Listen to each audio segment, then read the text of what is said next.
So again, will a board member move for a vote to approve the March 10th, 2026 meeting agenda? So move. Second. Is there a second? Second. Does any member have edits or comments on the agenda?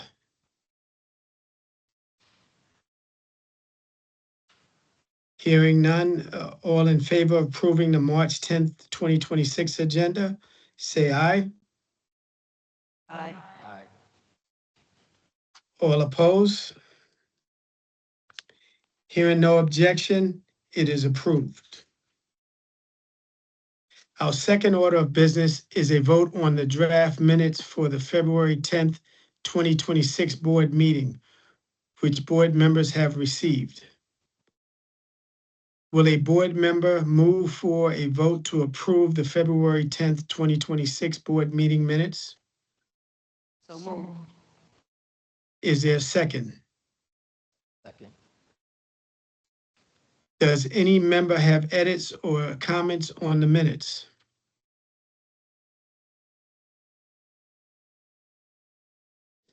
Hearing none, all in favor of approving the February 10th, 2026 board meeting minutes, say aye. Aye. Any objections? Hearing no objections, they are approved and duly ratified. We will now hear pre-recorded anonymous public comment from people in custody. There are 4 comments today.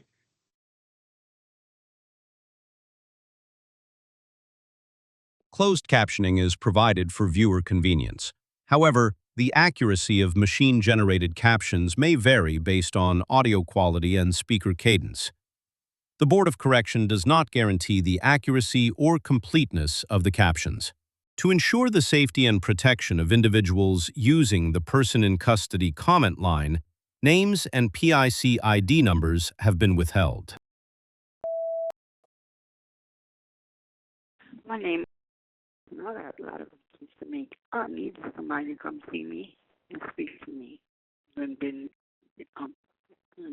need to speak to somebody. Well, I've been having drama with one person since October 29th. She put a hand on me, things, and destroyed my property, broke my glasses.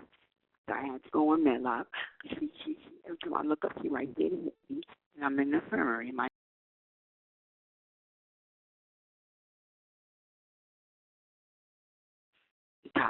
All right, have a blessed day. I'm sick of it. And I'm tired of getting report. I put my tablet in the closet and it broke. I don't think I should be responsible to not have one. Have a nice day. The caller has hung up. Hi, top of the best. Good afternoon to you. I'm an inmate at Rikers Island. It's Friday, the 13th of February. I'm scheduled for my final court appearance on February 23rd to be released on my own recognizance and go home. However, I've been here almost 3 weeks, and I've been surviving on one daily disposable contact lens in my left eye that I use for vision, necessary safety vision. My right eye has 20/20 perfect vision after a cataract surgery several years ago, but my left eye visionary needs are a daily disposable contact lens that I wear in my left eye. I had my family members ship a Federal Express office to the trailer here at the EMTC, where I'm being housed at the 4 Upper currently, and I need to please make this a smoother experience for my remaining few days. If you can please accommodate and disperse and allocate the daily disposable lens that was sent in the FedEx. There's a few of them that were sent in the package, And they can do it at medication time in the morning, or just give me the box of lenses and I can leave them under my pillowcase. Please, please try to accommodate. It's very dangerous if, God forbid, the lens rips and the saline solution will be useless that you gave me. Because if the lens is ripped, then I won't be able to use it. And going on this long with one daily disposable lens is very dangerous for the cornea, retina, and lens of the eyeball. Thank you. The caller has hung up. Yes, my name is. My booking case number is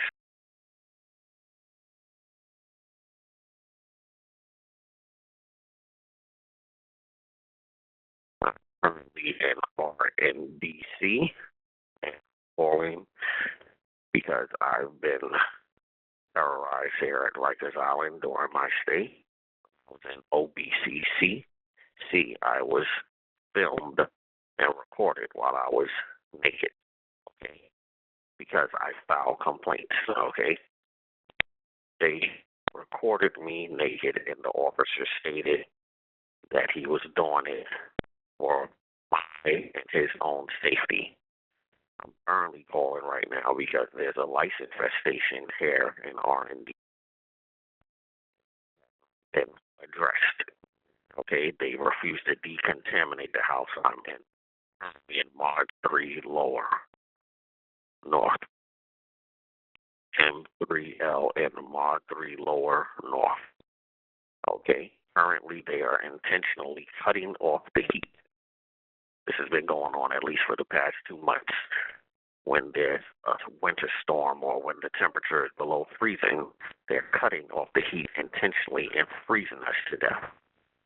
I've been begging for sweaters for at least the past 3.5 to 4 months for a sweater. I finally got one yesterday, okay? Now they're cutting off the heat intentionally. We haven't had no heat here for 2 days. There's no hot water.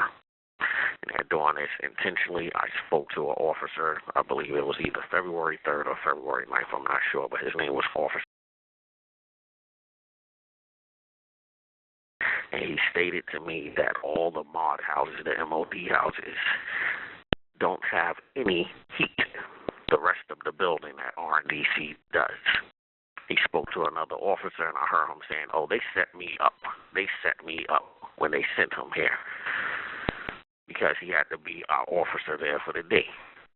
And he said they set him up because he normally doesn't work here at this unit, at his housing area, because they're freezing us to death, so he had to get a jacket. Okay, these issues need to be addressed. These lice infestations, it's all over the building. I spoke to other inmates in the building. There's a lice infestation all over the place. They won't decontaminate the place, and they keep freezing us to death on purpose. This is called deliberate indifference, and I need the issue addressed immediately. Thank you. Have a good day. The caller has hung up. Hello, this is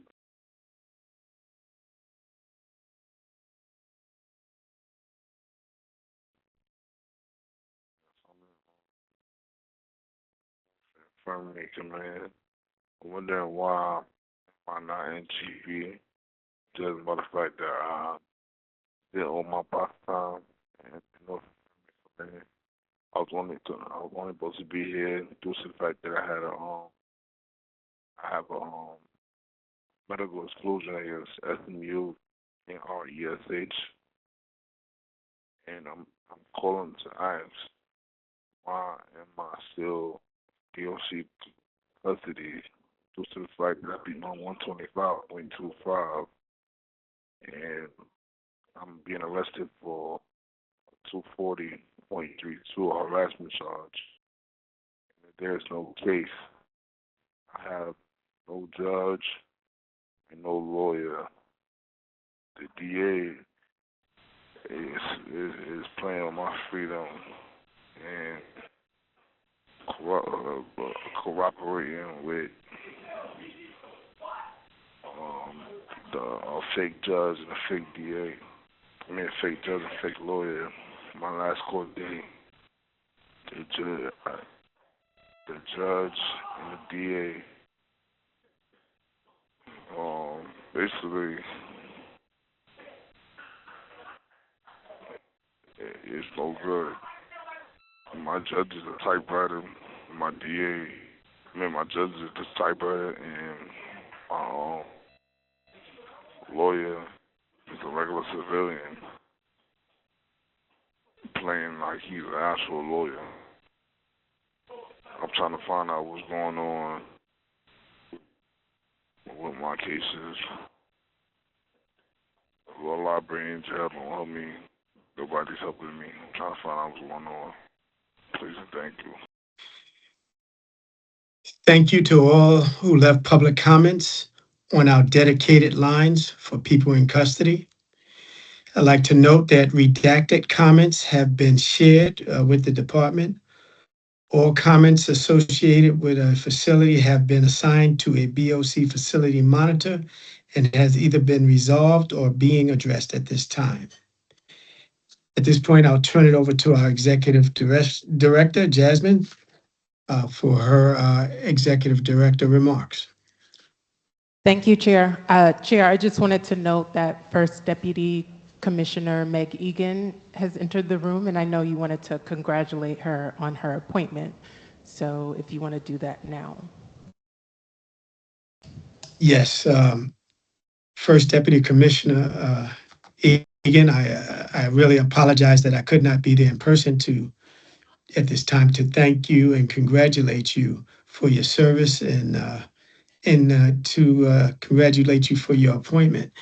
We look forward to a real good cooperative relationship with you and the commissioner, and I've only heard very positive things about the work that you do in this field. So thank you for that. Thank you.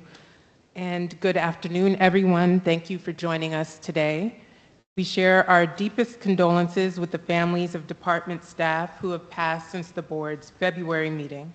The staff who have passed are retired Captain Edgar Lawrence, retired Senior Cook Samuel Lowe, retired Captain Lawrence Sandy Biggs, retired Officer Prestel, retired Captain Edward Smolinski, retired Officer Aratilia Blanford. Regarding census data, as of March 9, 2026, there were approximately 6,797 individuals in department custody. And broken down by facility, in Bellevue Hospital Prison Ward, 67 individuals, Elmhurst Hospital Prison Ward, 11 individuals, EMTC, 1,397, GRVC, 886, NIC, 314, OBCC, 1,410, RESH ESH, 107, RESH non-ESH, 446, RMSC, 434, RNDC, 1,035, West Facility, 689. And compared to February, that is a 0.29 decrease in the population. Throughout the month of February, BOC 7 monitors conducted a total of 357 tours across 200 open housing areas. And I'll give a breakdown of the complaints we received in February. BOC received 224 complaints in February. The largest share came from OBCC with 31%, and RNDC with 21%, followed by RMSC with 13%, EMTC 11%, and GRVC with 10%. Most complaints were submitted by phone, with others coming through in-person interviews conducted by BOC staff, mail or email, and the BOC website. A small portion came through voicemail. The most common issues raised involved medical health care with 13% of the complaints, visit appeals 8%, and environmental health conditions with 8%. Other frequently cited concerns included mental health care services, commissary and packages, and housing classification issues.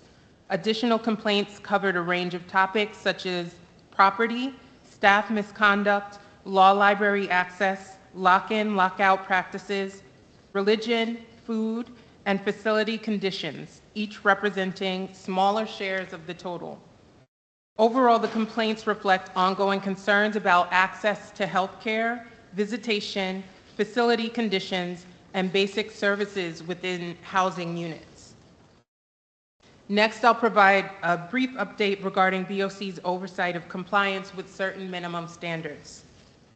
The board's minimum standard on correspondence, which is 1-12, requires the department to provide people in custody with a clear list of items permitted through mail, either at admission or posted in housing areas. While Directive 4002R-C outlines approved packages and is available on the department's website, BOC staff's review found the individual facilities maintain separate conflicting permissible items lists. The Mail Service Distribution Unit relies on these facility-specific lists when processing packages. As reflected in previous public comments, the lack of consistency between the department's public list and facility-based lists creates confusion for package senders. As a result, people in custody may receive items that are later deemed impermissible, leading to returns, donations, or destruction, usually at the individual's expense, unless the person in custody is deemed indigent or their family pays. To promote transparency, reduce property loss, and improve service delivery, we've shared our findings with the department and recommend that the department adopt a single, reliable, permissible items list used consistently across facilities, correct inaccuracies on the website, clearly post updated guidance in housing areas and mailrooms, clarify policies such as hardcover book restrictions, provide guidance for people sending packages directly from vendors like Amazon, reference facility-specific distinctions where necessary, and conduct quarterly reviews of the package process. Greater consistency and clarity will reduce confusion for senders, prevent unnecessary property loss, and support more efficient operations across facilities. We hope to hear the department's response and planned corrective actions later in the meeting. Next, regarding de-escalation units. Under minimum standard section 6-05, confinement for de-escalation purposes, the department must designate specific cell areas to temporarily house, immediately following an incident, individuals who have caused physical injury or who pose an imminent risk of harm to themselves or others. The 4-hour limit on placement in de-escalation confinement and the requirement to provide tablets to individuals placed in de-escalation confinement are currently suspended by a temporary restraining order. However, other provisions of Section 6-05 remain in effect, including the prohibition on using intake areas or decontamination showers for de-escalation confinement, the requirement to maintain an updated list of areas designated for de-escalation confinement in each facility, and the requirement that cells used for de-escalation have features in accordance with the board's personal hygiene and space standards, including the provision of personal health care items, clothing, bedding, a toilet, a sink, and other basic necessities. While investigating an incident at OBCC in January, BOC's Special Investigations Team found that a person in custody was held in an OBCC intake holding pen for more than 24 hours after the incident for de-escalation purposes, without bedding or linens.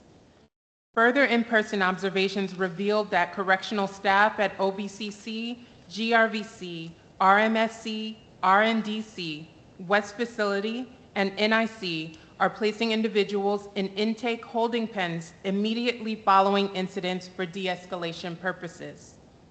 EMTC is the only facility with a dedicated de-escalation confinement area outside of intake. Although a tracking dashboard appears to exist listing areas used for de-escalation, in-person observations indicate that the dashboard is inaccurate.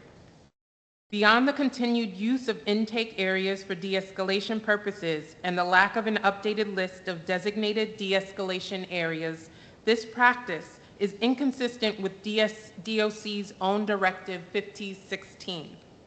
The directive states that de-escalation units were established specifically to eliminate the use of intake areas for temporary post-incident placements, and that intake areas should be used only for functions such as interfacility transfers, court processing, new admissions, and discharges. BOC Special Investigations staff spoke with some facility leadership who explained that facilities are currently operating at full capacity and lack both the space and staffing needed to designate or maintain separate areas for de-escalation. Notwithstanding these operational challenges, it is critical that DOC take immediate steps to comply in practice with the de-escalation confinement standards so that people in custody are held in appropriate housing areas with access to basic necessities following incidents. This is especially important given the current suspension of the 4-hour limit on de-escalation confinement. We have asked DOC to provide the board with its plan to come into compliance, and we hope to hear more about those steps today. And I'll now turn it over to BOC Research and Compliance Associate Claire Loridan for a presentation regarding the board's injury response in NYC jails report.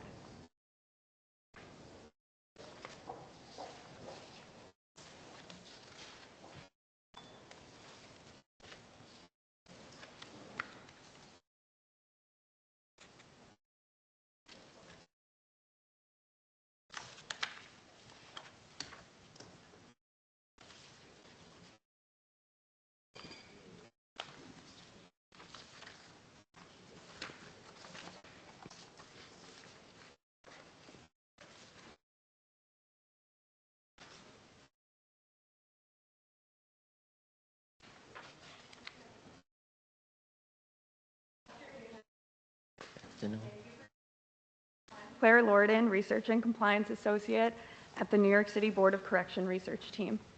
And I'll be presenting findings and recommendations from our report on the injury response in New York City jails. It is important to keep in mind that injury response in correctional facilities consists of both treatment and prevention. During this presentation, I will be using DOC and CHS official terminology, including the word inmate. This is not reflective of BOC, which believes in person-centered language, such as person in custody. On the next slide, I will discuss the purpose of the report and related minimum standards.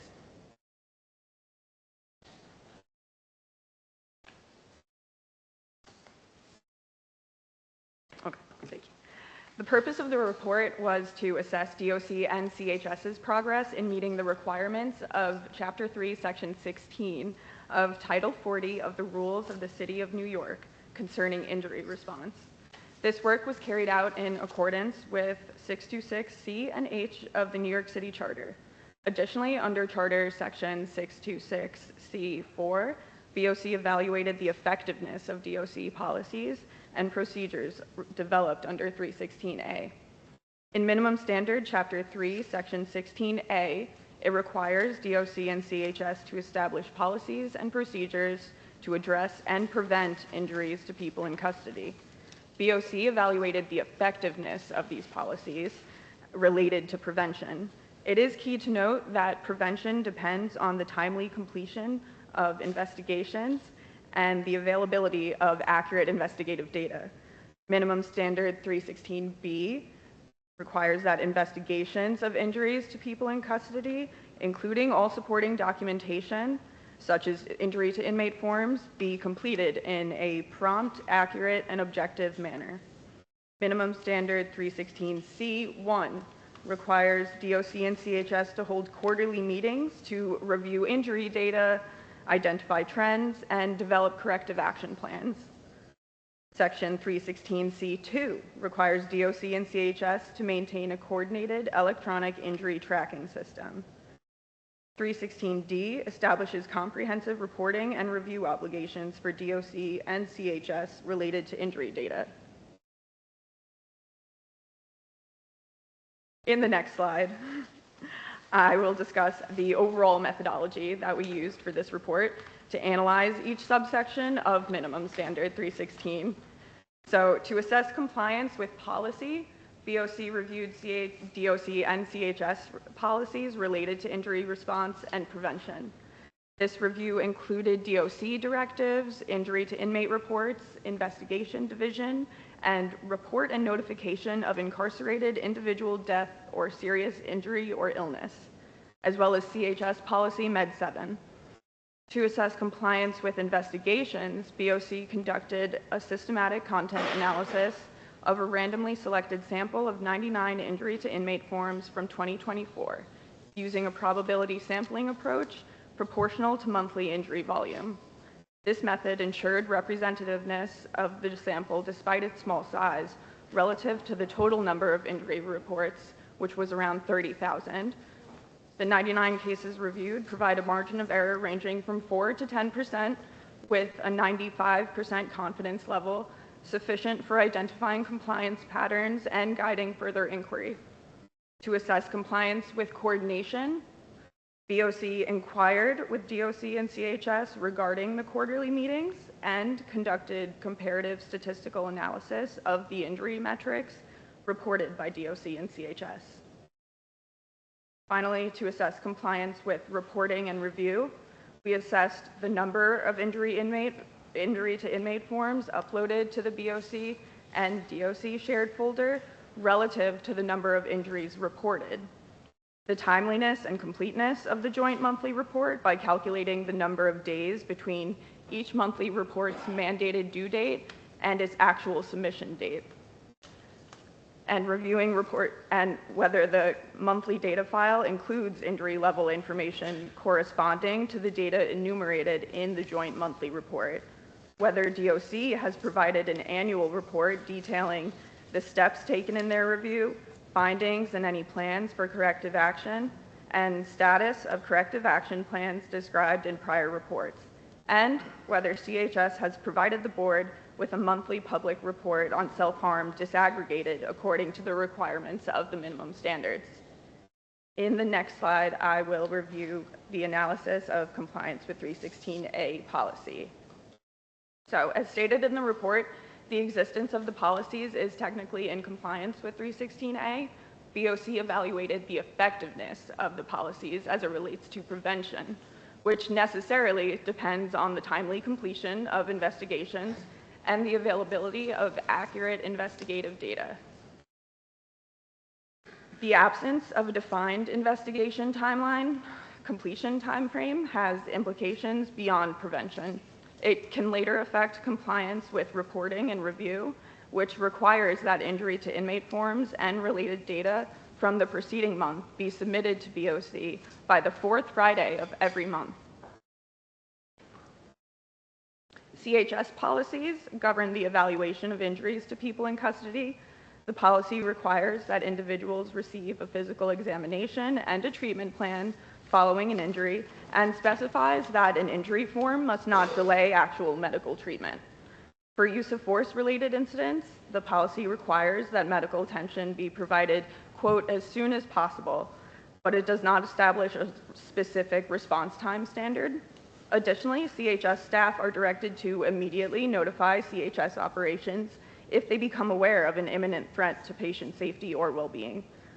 The policy does not establish specific timelines for medical response, nor does it include explicit procedures for monitoring delayed responses or for ensuring that injury-related data are available within the timeframes required for monthly reporting to BOC. With respect to investigation, the policy assigns responsibility to the DOC investigating captain. For incidents involving self-injurious behavior, the policy requires referral to mental health. In the next slide, I will discuss our recommendations in regards to this subsection of the minimum standard. First, DOC and CHS should revise and update their policies and procedures for addressing and preventing injuries to people in custody so they align with the investigative, coordination, and reporting requirements of minimum standard 316. Second, DOC policies should explicitly clarify how investigative findings are systematically used to inform injury prevention measures, strengthening the connection between investigation outputs and proactive corrective actions. And third, CHS policies should explicitly clarify expected timelines for injury response documentation, like the injury to inmate forms, and reporting, like the joint monthly injury report and monthly public self-harm report. In the next slide, I will discuss the findings for minimum standard 316B investigations. So, DOC's review finds that DOC is formally compliant with 316B in completing injury investigations in a prompt, accurate, and objective manner. Promptness was assessed as the number of days between the injury date and the date of investigation closure recorded on the form. The overall analysis revealed a mean closure time of 9 days, standard deviation 15 days, range 0 to 91. This variability indicates that while many investigations are completed within the 9-day time frame, some experience significant delays. These delays may reduce the effectiveness of investigations in informing timely injury prevention and meeting reporting requirements. Accuracy was assessed by identifying missing, inconsistent, or incorrect dates within the investigative documentation. 10% of forms contained incomplete or inconsistent date information, which compromises the reliability of the investigation records. The most common inaccuracies involved missing, inconsistent, or incorrect dates. Some documents had dates prior to the year 2000. Dates are the first line of data received by the board. They are necessary to sequence events and initiate any follow-up investigations or oversight action. If the dates are incorrect or missing, it severely obstructs BOC's ability to conduct follow-up investigations. Objectivity was assessed through independent, blinded coding of the investigating officer's narrative descriptions by 2 research staff members to determine neutrality and factual tone. Reports were classified as objective when the narrative described the incident in a neutral, factual, and unbiased manner. Inter-rater reliability before peer debriefing was substantial and improved following peer debriefing and consensus discussions. Overall, 87% of reports were rated as fully objective. Variability in timeliness, date completeness, and narrative objectivity highlight areas where clearer investigations timelines, enhanced training on report documentation, and routine quality assurance could strengthen the investigative process and better fulfill the standards intent of injury prevention and oversight. During the content analysis, BOC noted that DOC investigators formally agreed with investigative findings in 93% of cases, either by handwritten notes or in some cases stamps stating, "I concur" or "I agree." This indicates a routine practice of investigators endorsing the investigation outcomes. Additionally, BOC noted that in 98% of cases, people in custody refused to participate in the investigation process. While the minimum standards do not require participation, this consistently high refusal rate may impact the completeness of investigations and highlights an opportunity to explore ways to better engage people in custody in the investigative process. In the next slide, I will review BOC's recommendations in regards to 316B.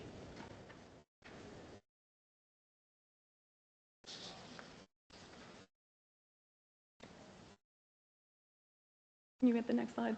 Never mind. Got it. Okay. First, DOC should enhance the completeness and accuracy of injury to inmate forms by digitizing the form and requiring mandatory fields to be filled out before submission, thereby reducing missing or inconsistent data. The digitized version of the injury to inmate form should also allow the inclusion of supporting evidence like video footage and enable electronic signatures to improve accountability and reduce reliance on handwritten concurrence, which currently predominates. Next, DOC should establish internal monitoring processes to track investigation timeliness, including clear deadlines for investigation closure to address observed delays where some investigations extend beyond longer than average timeframes. Next, given the observed high rate of refusal by people in custody to participate in investigations, DOC should explore strategies to better engage people in custody during investigations to enhance completeness and accuracy while respecting their rights and standards requirements. Minimum Standard 316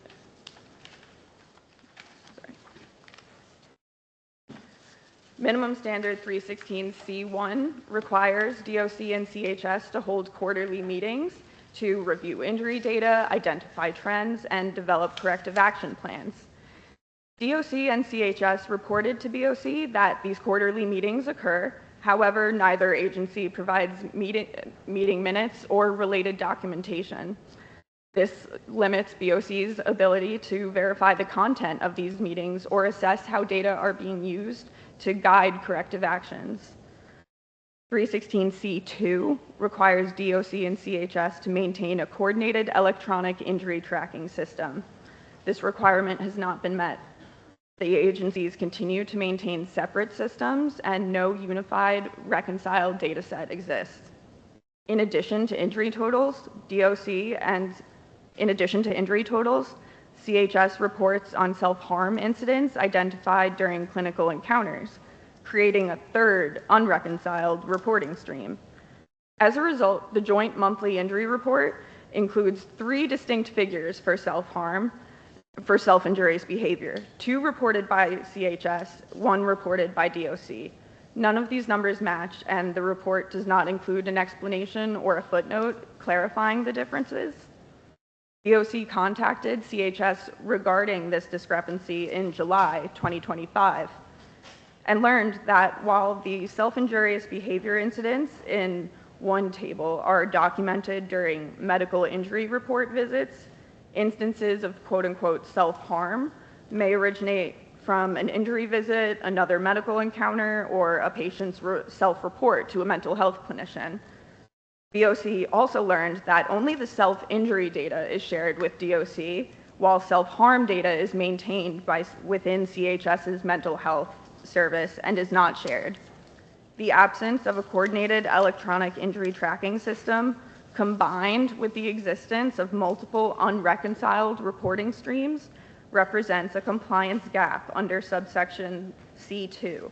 Without an integrated system and shared consistent line-level data, DOC and CHS cannot jointly monitor injury and self-harm trends or produce a unified count of incidents as required by the standard. In the next slides, I will present the inconsistencies discussed in the report. As you can see from this table produced by CHS, there are 117 total self-injurious behavior incidents disaggregated by seriousness. However, it does not match another stream of self-harm data collected by the same agency. In this table, you can see a total of 50 self-harm incidents disaggregated by method utilized, not seriousness. This inconsistency represents a gap in compliance and effective prevention. Using this as an example, it's difficult to know if these 50 incidents are in addition to or a part of the 117 from the previous table.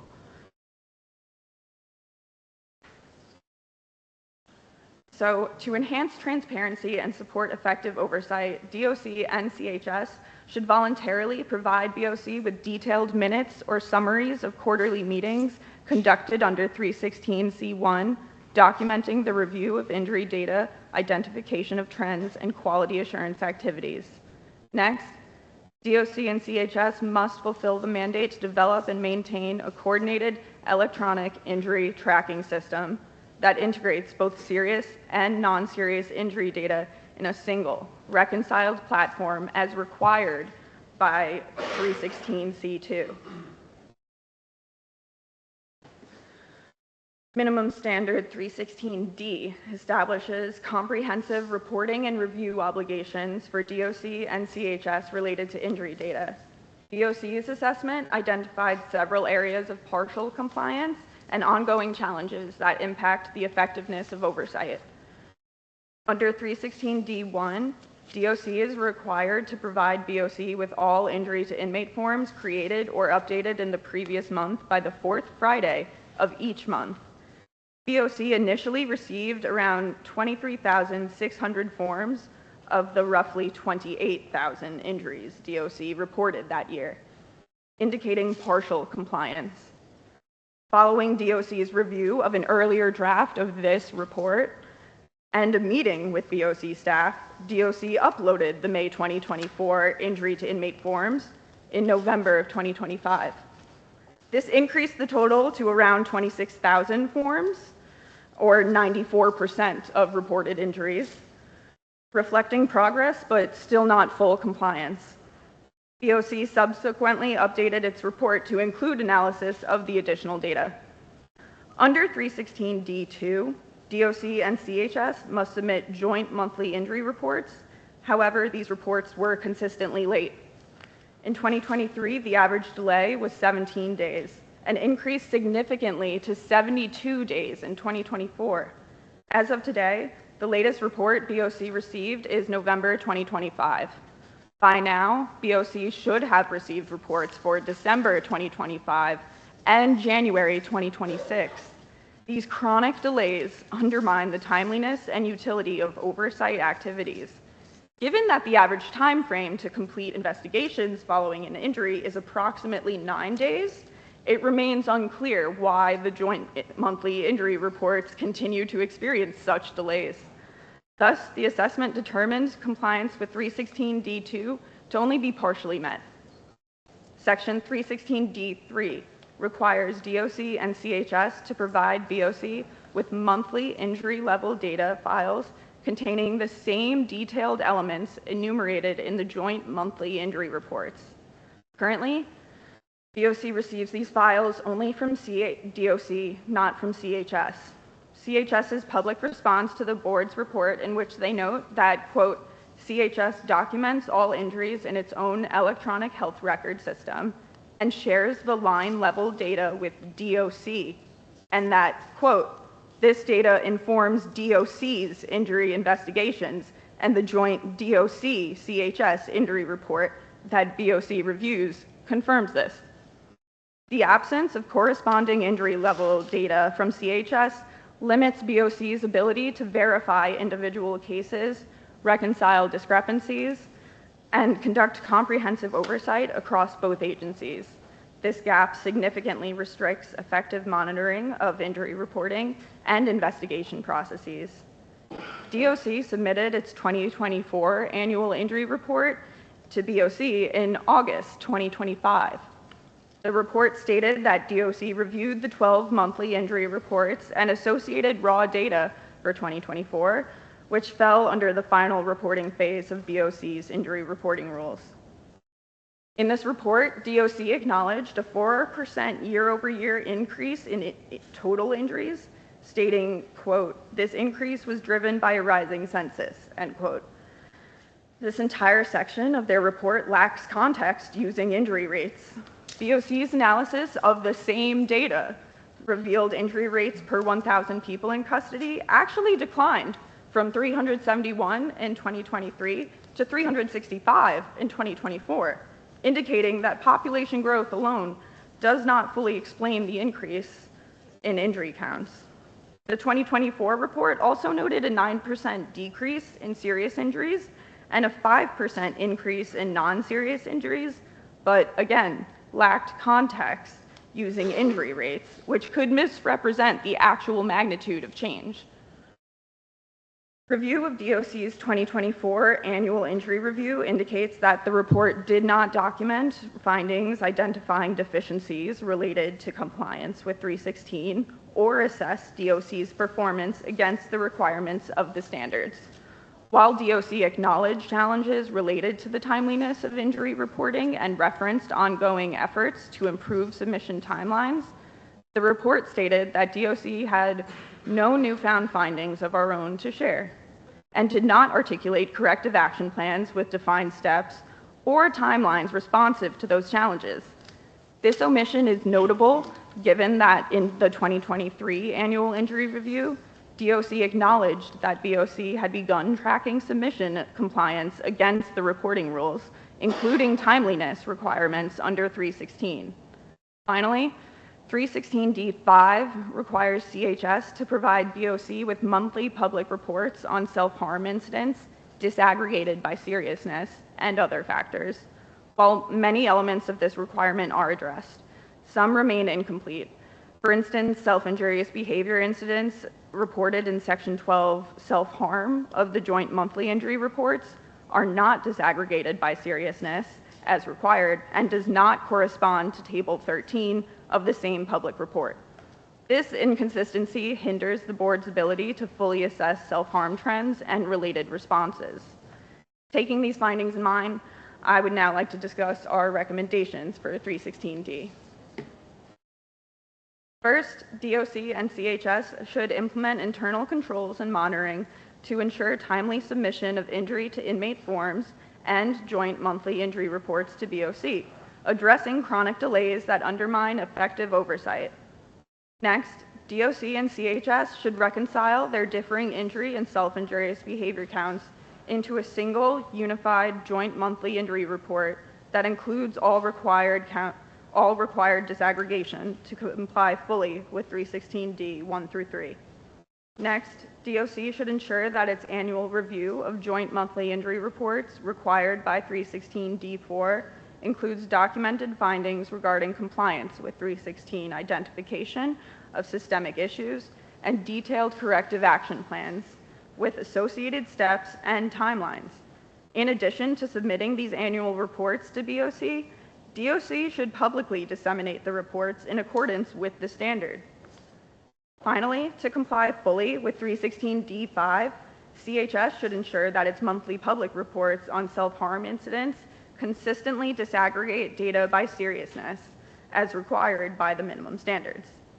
In the next slide, I will discuss the progress necessary to move forward.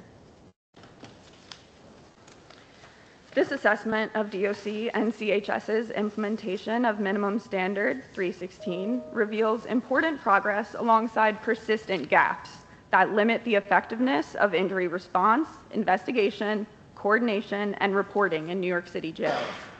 While both agencies maintain foundational policies and conduct investigations in compliance with basic requirements, the absence of clear timelines and inconsistent data reconciliation and incomplete reporting hinder transparency and oversight. The lack of a coordinated injury tracking system and ongoing delays in submitting comprehensive reports reduce the ability to identify trends and implement timely preventive measures. Addressing these challenges through strengthened policies, improved data integration, and enhanced accountability mechanisms is essential to fulfill the intent of the minimum standards and safeguard the health and safety of people in custody. The recommendations herein provide a roadmap for DOC and CHS to enhance their injury reporting systems, improve interagency coordination, and increase transparency to BOC and the public. Sustained commitment to these improvements will better position the agencies to identify and prevent injuries, ensure more timely and objective investigations, and ultimately promote safer conditions within New York City's correctional facilities. Thank you for your time and attention today. Thank you, Claire.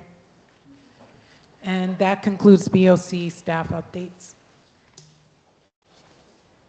Well, thank you, Jasmine, and thank you, Claire, for a very detailed summary of your report. I'd like to see if board members have questions. If not, I think the questions can be appropriate when DOC and CHS are giving their updates, because they will be discussing their responses to this particular item. So if there's any questions, I'm okay with taking it now. If not, we'll move on. Okay, so DOC updates. We will now hear updates from the department on the agenda items. And The first will be permissible items and visits, um, and visitation process revamp, and Rikers Island working group. But I think that the first deputy commissioner might have some opening comments. So if that's the case, First Deputy Commissioner Egan, if you may. Thank you very much, Chair Sampson. Good afternoon. I apologize for being a few minutes late. I am Meg Egan. I'm the First Deputy Commissioner at the Department of Correction, and it is good to be back. Commissioner Richard sends his regrets. He is unable to join us today, but will be with us going forward. Before my colleagues speak to you about the issues and plans on the agenda, I wanted to take a moment to share our vision for the department and our partnership with the Board of Correction and others. As Commissioner Richards and I joined the department, we see an opportunity to set a clear vision and set of priorities to make necessary and sustainable change, particularly as we move into the borough-based jail system. Commissioner Richards' vision is that every single person in the Department of Correction, whether a member of service or a person in custody, is safe and cared for. We are putting people first. We do not see safety and care for staff and people in our care as competing priorities. Rather, we see them as critical priorities. We must provide the vision, training, management, accountability, and wellness to truly support our staff, from corrections officer to chief, from analyst to commissioner. Equally important, we must provide the robust programming and care to all people in our care, truly understanding their needs and meeting them where they are, while holding people accountable when we must. Only then will we reduce violence in the jails and people are able to successfully return to their communities. We cannot do this alone. Partnership is essential, whether it is with this board and staff, the remediation manager, the Nunez monitor, CHS, the unions, advocates, providers, systems stakeholders, researchers, elected officials, and so many more. Each is a critical partnership and one we truly value. Together, we can make a safe and caring jail system that is a positive place to work and provides the essential support to ensure that people do not return and our city is safe, both now as we move into the borough-based jails and for decades to come. We may not always agree on the best way to accomplish these goals, but our commitment is to come to the table with transparency and focused on solutions. We want to get to yes. As long as we all hold that vision, our North Star of safety and care, we will be successful. We look forward to working with all of you and truly transforming this department to meet our goals for a safer, supportive, and smaller jail system. Thank you for letting me take a minute, and I will turn it to my colleagues. Chair Sampson, Vice Chair Skip would like to say something. Yes, go ahead, Vice Chair.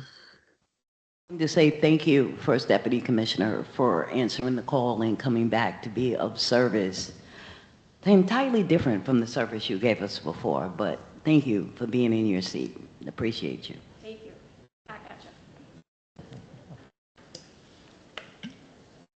Good afternoon, members of the board. My name is Nadia Jean-Francois, and I serve as Executive Director of Intergovernmental Affairs at the Department of Correction. I'm here today to provide an update regarding permissible items and packages and the department's efforts to address concerns raised by the board. In November of last year, the board notified the department of concerns that packages were not being accepted during visiting hours as required under board minimum standards. In response, the department moved quickly to operationalize a process to resume accepting packages in person during visits. As previously shared with the board, this practice had been paused following the COVID-19 pandemic, and the department worked expeditiously to restore the service ahead of the holiday season so that families could once again bring packages to their loved ones during visits. As we prepared to resume accepting packages during visit hours, the department decided to review the permissible items list especially since the last time the directive was revised was in 2016. There were concerns in years past that this list was inconsistent, and we wanted to take an additional step to ensure that there was clarity before we resumed this operation. Given the short time frame in which we needed to implement these changes ahead of the holiday season, the department acknowledges there was not enough time to conduct a comprehensive review of the list, and as a result, some confusion has arisen regarding the current list. In light of this, the department is now revisiting the permissible items list to ensure that it is clear, accurate, and consistent agency-wide. We appreciate the board for flagging these issues. With respect to current operations, all packages sent to people in custody, whether mailed or delivered in person during visits, are received through the Mail Screening and Distribution Unit, or MSDU. At MSDU, packages are open and inspected for contraband and other impermissible items using a single permissible items list that governs the screening process. Once the revised list is finalized, the department will take several steps to ensure that the information is clearly communicated. Posters will be displayed in all facility mailrooms and housing areas, and the list will also be made available on the department's public website and on the tablets used by persons in custody. The department will also issue a department-wide teletype with the updated list and reminding staff that package inspections are conducted exclusively by MSDU and should not occur in facility mailrooms. The department anticipates finalizing these and implementing the revised list by next month. We believe that these updates will address the concerns raised by the board and create greater clarity and consistency for staff, persons in custody, and their loved ones. Thank you, and I welcome any questions the board may have. Yes. Yes, board member Stossel. Thanks. Thank you. So you're working on finalizing the list of permissible items. One of the things that came up in the meeting last month was that I think what was said is that items that are provided to individuals in custody cannot be sent through the mail. I'm just curious about why that is. I appreciate you guys getting back to us about what brand Long Johns you provide. I did a little bit of research. It sounds like they're a little warm and like not that warm, which, I understand institutional requirements. You guys have to provide these to a lot of people. There are cost considerations, but if somebody's legal team or family member wants to send them, warm Long Johns in the middle of New York City winter, can't they? What's the problem there? Thank you for the question. I'll have to follow up with you with the brand of Long Johns. But I think that this review that we're doing now, it's going to be a review of the entire policy and to see whether it makes sense to incorporate some items and how we want to move the process forward. Okay. And I'm curious also sort of along the same lines, one of the PIC comments we heard was about contact lenses. It sounds like board staff looked into that. There were some delays with that individual being able to get to see an eye doctor. And, I'm curious, in a situation like that, can't somebody's family send them contact lenses?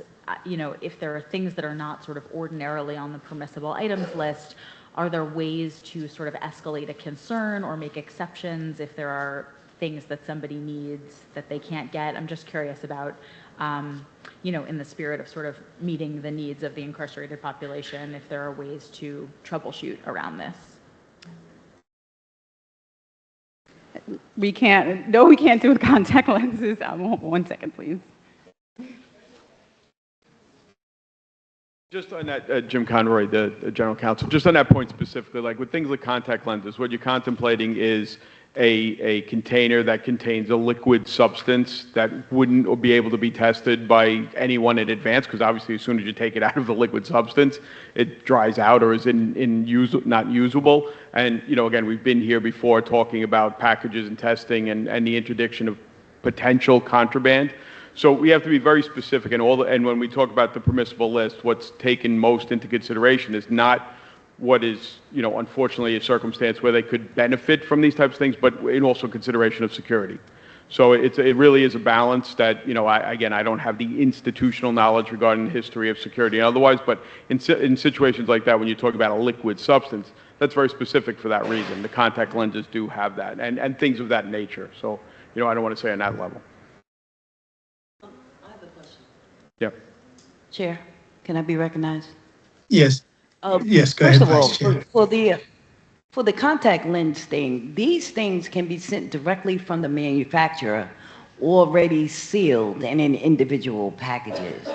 Now, if this is a question of someone's eyesight and other medical concerns, I don't understand what the issue is, because if it's sent directly from the manufacturer, sealed, and the manufacturer can also provide to you what is the saline solution. I'm sure there's quite a few of us who have used contact lens, and a saline solution is a saline solution.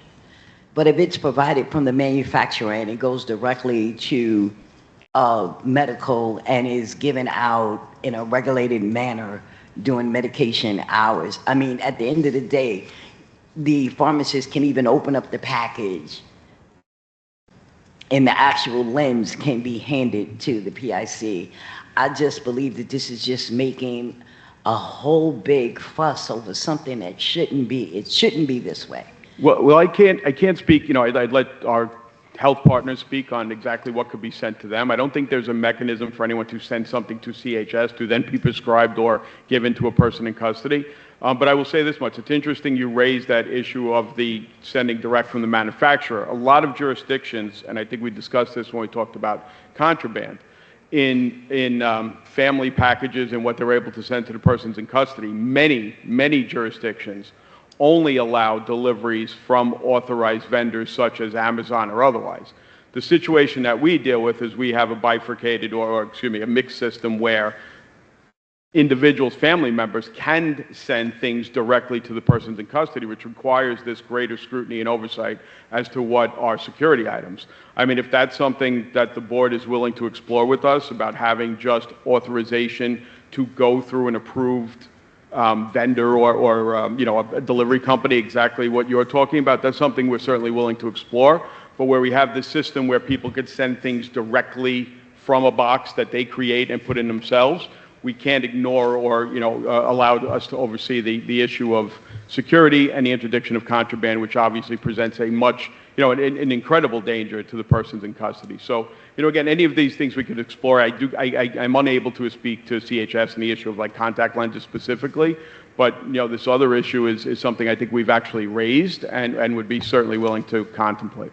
I definitely would like to explore that, because one of the questions on my list was what is the parameters and how do packages come from, say, approved vendors? So my question would have been, what are the approved vendors? Is it Amazon, and exactly what does that entail? What can Amazon send? What can families purchase through Amazon and then be shipped to the facility? I think we need to be clear on that policy, if such a policy exists. Yeah, Vice Chair, I think we don't really have that with specificity, because we have the overarching minimum standard and otherwise where families could send direct, which presents this problem. So, I mean, again, this is something we could work collaboratively to discuss and come to a resolution on, which I think would be enormously helpful for us. In the sense of the screening packages or otherwise. Thank you. I would like to do that. And my last question, you keep saying that the facility provides, and whatever the facility provides, families cannot send. I would like a definite list of what is provided, what quantities are provided, what are the policies around the provision, how do we differentiate, and what is the procedure about gender-specific items? We have that we'd be certainly able to share with the board on whatever is provided to everyone that's in our care. Yeah, and also the frequency of the provision. If you're providing, I want to say underwear, like how many times a year or whatever do you provide underwear? But we could get that to the board. We have that information. Thank you. Yeah, for sake of continuity, I would like maybe if CHS regarding the contact lens, if they can address the vice chair's consideration of direct shipment. I know it's a little bit out of order, but we may not be able to get back to it.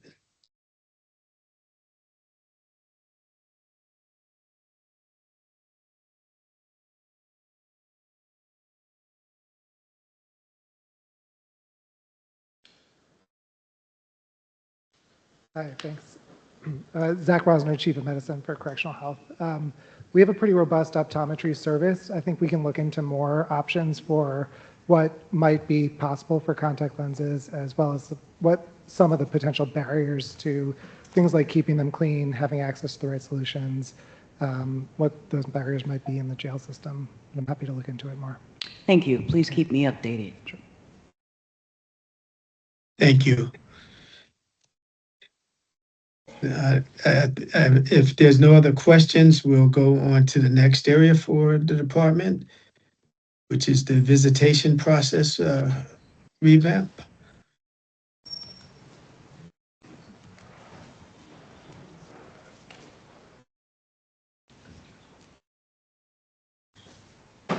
Hook me up, Jamali.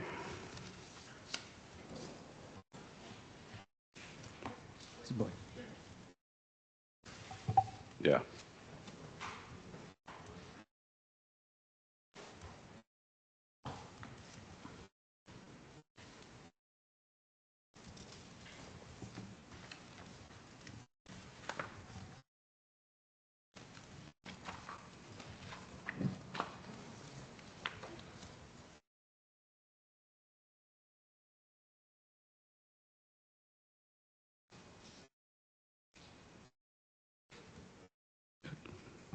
Good afternoon, members of the board. My name is James Boyd, and I serve as the Deputy Commissioner of Strategic Operations at the Department of Correction.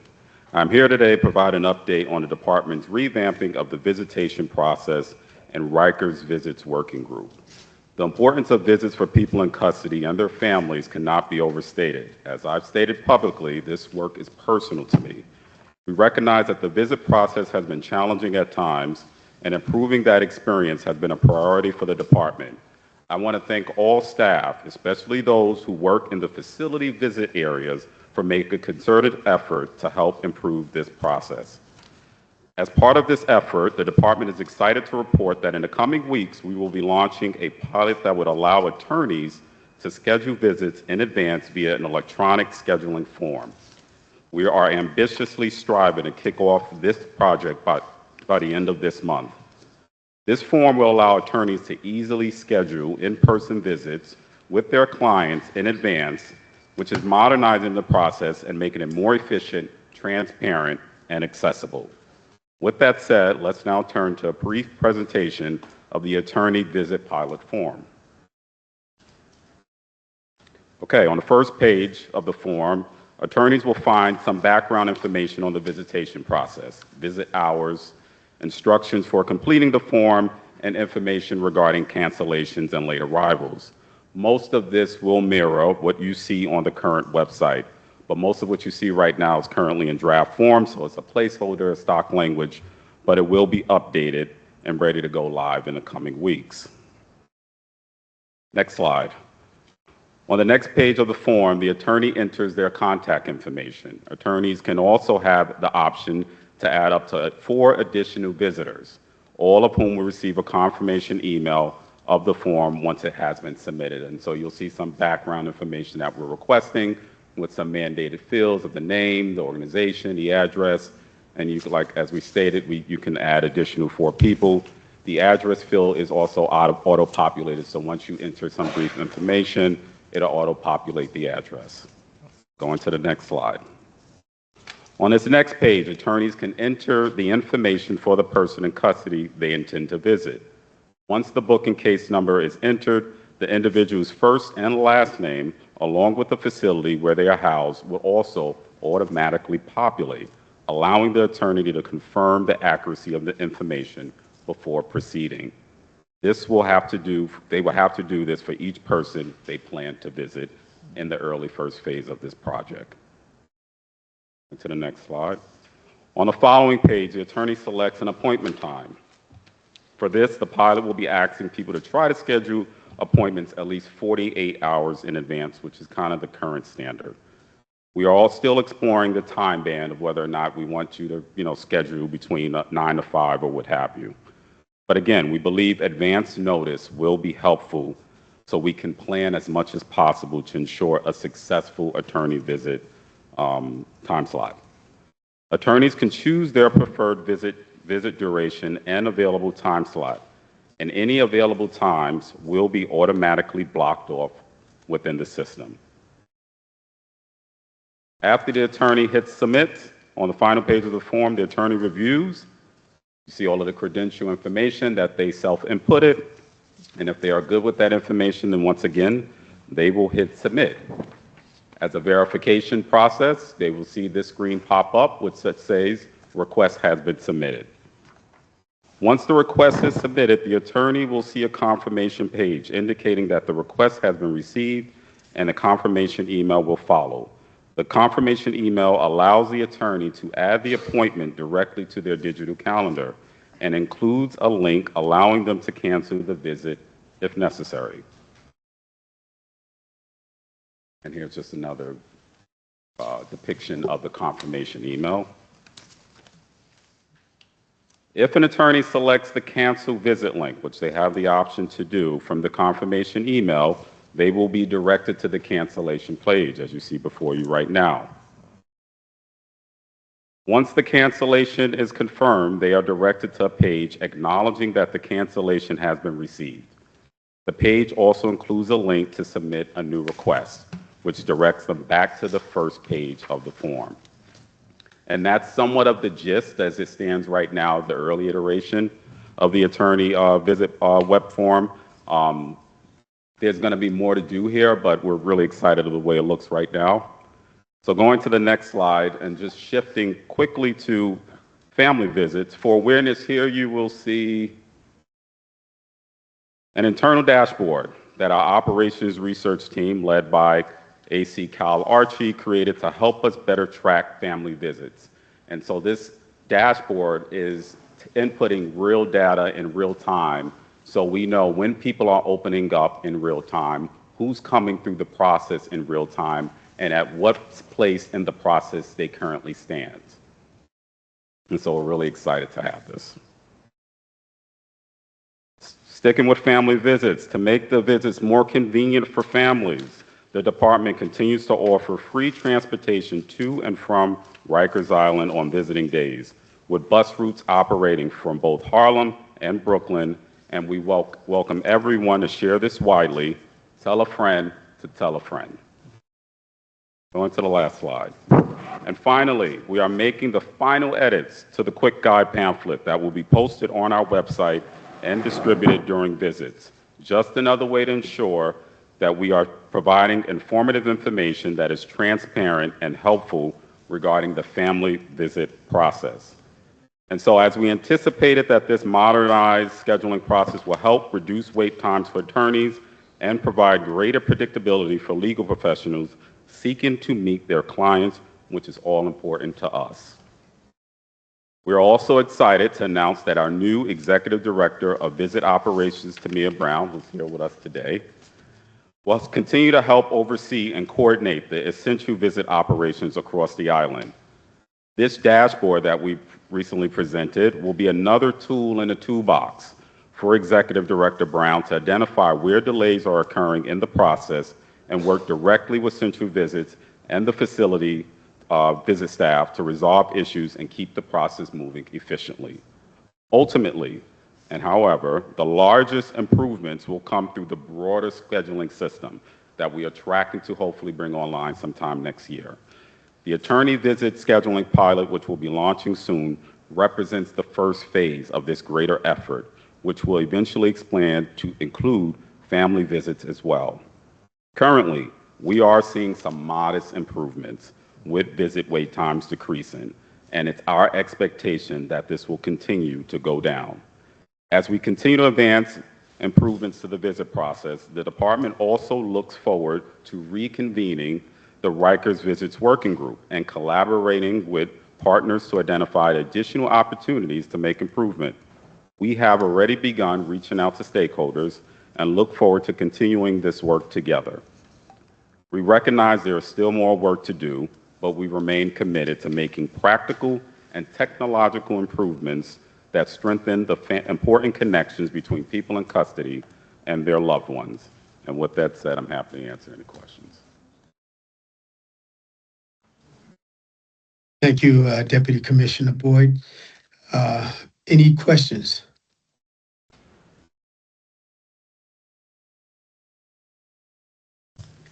Board Member Toshina. Yeah. Thank you, Mr. Boyd, W. Commissioner Boyd. I just wanted, this is more of a comment, just want to acknowledge, the department's efforts in terms of streamlining, the visit process, and I'm eager to see how it transpires. Do we have a target date? A target date of when it's going to be implemented? You mean the attorney visit form? Yeah. I think we're This tracking towards the end of this month. Perfect. Yeah. Thank you. Sure. Yes, go ahead, Dr. Stossel. This is really exciting, so thank you so much for Team sharing. effort, team effort. And also welcome to Executive Director Brown. Excited that you're in this role. I'm curious about this, the Visits Live Monitor dashboard. Is that exclusively for family visits, or are attorney visits encompassed in Currently, that as well? it's just exclusive to family visits. I think what I shared at the last board meeting is that Visitor Express application that we have, we don't allow that for attorney visits. So when we created about 15 years ago, for whatever reason, the department didn't add everything visits related into that application. That is something that we're going to be exploring soon, but for this live monitor dashboard. And so we're kind of working on dual kind of parallel tracks, using the dashboard for family visits and then kicking off this pilot for attorney visits. I see. And so the first step of the pilot for attorney visits is the form, and Correct. the rest of the sort of tracking modality is going to be more like next year. I'm hoping a little sooner than that. I would love to try to do everything this year. I know this stuff takes Funding time, so- approved, Yeah. we get the money. Okay. And then you said you're seeing some modest improvements in wait times, which is great to hear. Does that mean that you're doing some sort of internal tracking of the wait times? Yes, yes. And so for family visits, we track this information through Visitor Express. And so we welcome for you to join us to kind of walk through the actual visit kind of process for families. So as you go through the process of Central Visits, you get a printed card with a barcode and your picture on it. And as you go through the process, you're scanning. And that gets tracked and uploaded into Visitor Express. And so that's how we're kind of tracking wait times and durations throughout that process. And we've seen even the larger facilities reduce the entire visit time. So that means when you get to Central Visits to when you leave, minimally, I think at GRVC, they're like at 2 hours and 47 minutes. And that's a significant reduction from this time last year. And like I said, it's all hands on deck. I think people want to make sure people get people through the process and back. No one should be waiting for long hours to see their loved one, extenuating emergencies or situations that arise. And so I'm really happy and proud of the facilities for really making concerted effort to really prioritize this work amongst a lot of other responsibilities that they have. Absolutely. And is that type of model the same thing that you're thinking about implementing eventually for the attorney visits, where there would also be the ability to track and sort of monitor those wait times as well? Yeah, that would be the goal. And I mean, what we have to explore what that looks like. And so like similar for attorneys, we would have to put that kind of, I want to call it a kiosk or digital scanner so they can scan themselves throughout the process. But we're hopeful that this attorney web form will be an immediate solution so they're not waiting. Again, unlike family visits, attorneys can come any day throughout the week. And so the more we can know that they're coming in advance, the more we can prepare. As everyone knows, our jail operations are fluid. So coming at any given moment, there could be a situation ensuing, right? And so if you can give us a heads up, and I think that's the way I would frame it, give us a heads up when you're going to pull up, that helps us prepare. And so that you're not waiting. I've been in instances when I've toured the jails and I've seen an attorney waiting. Sometimes that could be the client, sometimes that could just be something going on within the facility. And so again, I think people are really excited about this. E.D. Brown has been touring all of the jails, making sure everybody's prepared for this. And so we're just putting the salt and pepper to the operational plan, but we're striving to hopefully launch this by the end of this month. And just one last question about Sure. this. I appreciate all your responses. So I know it's going to take a long time to get sort of a, online tracking system up and running. My sense from sort of our visits where we went through the visitation process was that there is some infrastructure in place to be able to do some more rudimentary tracking of the wait times using the card system. And it seemed like there wasn't all that much coordination between the Perry building and the specific facilities that allowed for that tracking of sort of time to check in to time to completing an evaluation for an attorney. I'm just curious about whether there's any plan to do any tracking using the tools that you already have, just to sort of keep an eye on this and make sure that it's not getting, really egregious and out of No, control that's in a the good meantime. question. But so for families and attorneys, they go through two different entries. Yes, I'm sorry, I'm Yeah. talking about attorneys now. Yeah, so they go through the Perry building, and I think once we kind of revamp the Visitor Express form, we can possibly see how we can install a computer probably at the Perry building. So as attorneys get there, we can start tracking the minute that they show up at the Perry building. And so I do think we can figure out a phased approach to doing this, but we still would have to install some of those, I want to call them scanners, at each facility so we can track the duration of when they get to the jail, when they get to the council visit office, and then when they're leaving and coming back to the Perry Center, because that's kind of the same footprint for family visits. And so it's less of a larger footprint, it's smaller, but I think it's going to require some additional resources for IT to figure out how we can mimic what we do for family visits. Right, no, I just want to be clear, I'm not talking about anything that would involve IT. I'm talking about those physical cards that the attorneys get at the Perry building that get stamped with an arrival time at the Perry building, Yeah. that should get stamped at the arrival time at the facility, and then get stamped again when the attorney leaves. I mean, those forms are being, those cards are being put into a box. Somebody could be sort of reviewing that data and creating a report in advance of doing anything that requires a lot of technology. It did not seem to me like it would be such a heavy lift, so. Yeah, I mean, to be quite honest, I don't want that to be a manual process anymore. I want those blue and yellow cards to go the way of the dinosaurs. And so I would prefer that we're entering everything in that application. Obviously, we've been looking at these cards, and I honestly have been scratching my head, right? And it's a paper process. And so we can figure out if there's some way to be efficient with the cards, but the use of those cards is a manual process. And again, I think if we can bake in the attorney visit process in Visitor Express, I think we could do away with the cards. And so I think in the interim, there might be some use of these cards in the interim. But again, I'm hoping with this pilot, it'll be a moot point. Like you'll only be using the cards just to let our facilities know you're going to see an additional client as opposed to long wait times. Okay, thank you. I'll keep you posted. Thank you. And Deputy Commissioner Boyd, in the pilot, are you incorporating feedback from the attorneys with respect to the flow and the timelines and the effectiveness? I mean, we are. I don't want to. I think we're going to be having some conversations with attorneys, and I think that visit working group are going to figure out how we can be inclusive of some defender organizations. And so, I briefly spoke with some defender orgs, but we haven't had anything formal. And so, I still think it's early days, and we welcome to solicit feedback. And so, we're happy to coordinate something to get their feedback, because ultimately this tool is going to be for them, and we're going to want them to use it. Okay. Thank you. Any other questions in this area?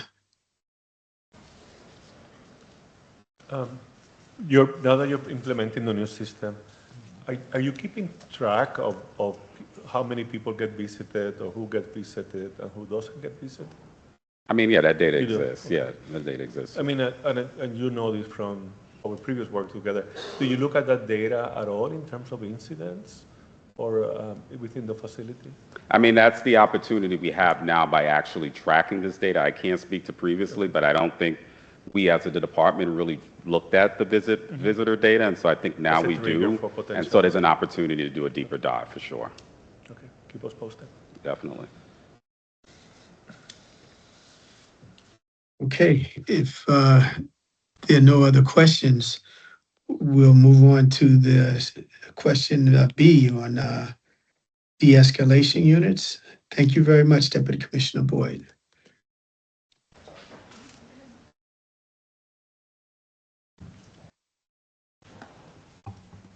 Good afternoon, members of the board. My name is James Conroy, and I serve as the General Counsel at the Department of Correction.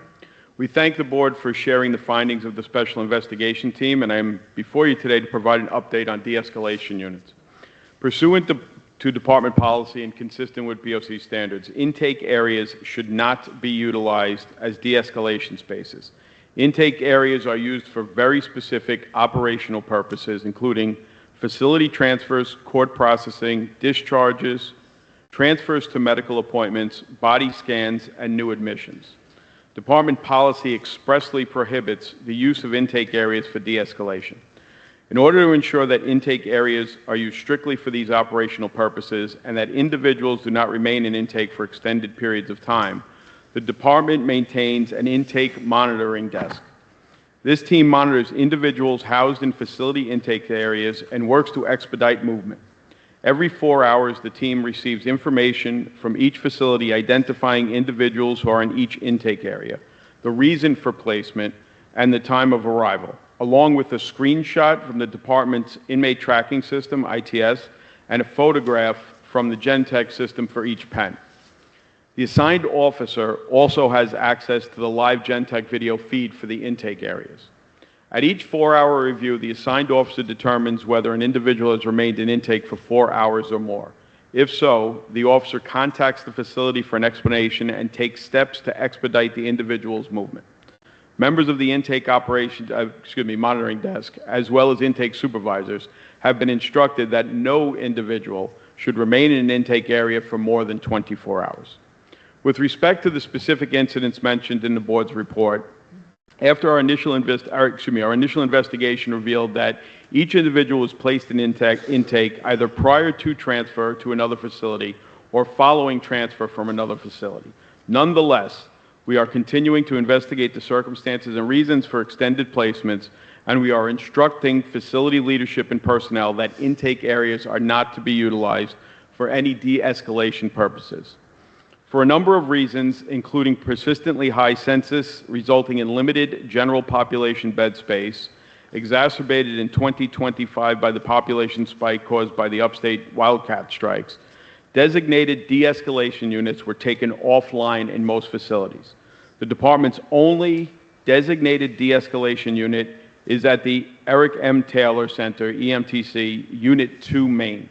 No other housing areas are designated for de-escalation purposes. Department policy and the board's minimum standards require that blankets be made available to individuals housed in de-escalation units, and the EMTC facility leadership has been reminded of this requirement. The matter has since been addressed by the facility. This issue is one of many that the department's new commissioner will be reviewing and addressing. While we are consistently reviewing our policies and operations, particularly in circumstances like this, where concerns are raised to our attention, we intend to work with the federal monitor and the remediation manager to assess the department's post-incident management process, including the use of de-escalation. The department remains committed to operating safe facilities in compliance with the board's minimum standards and department policy.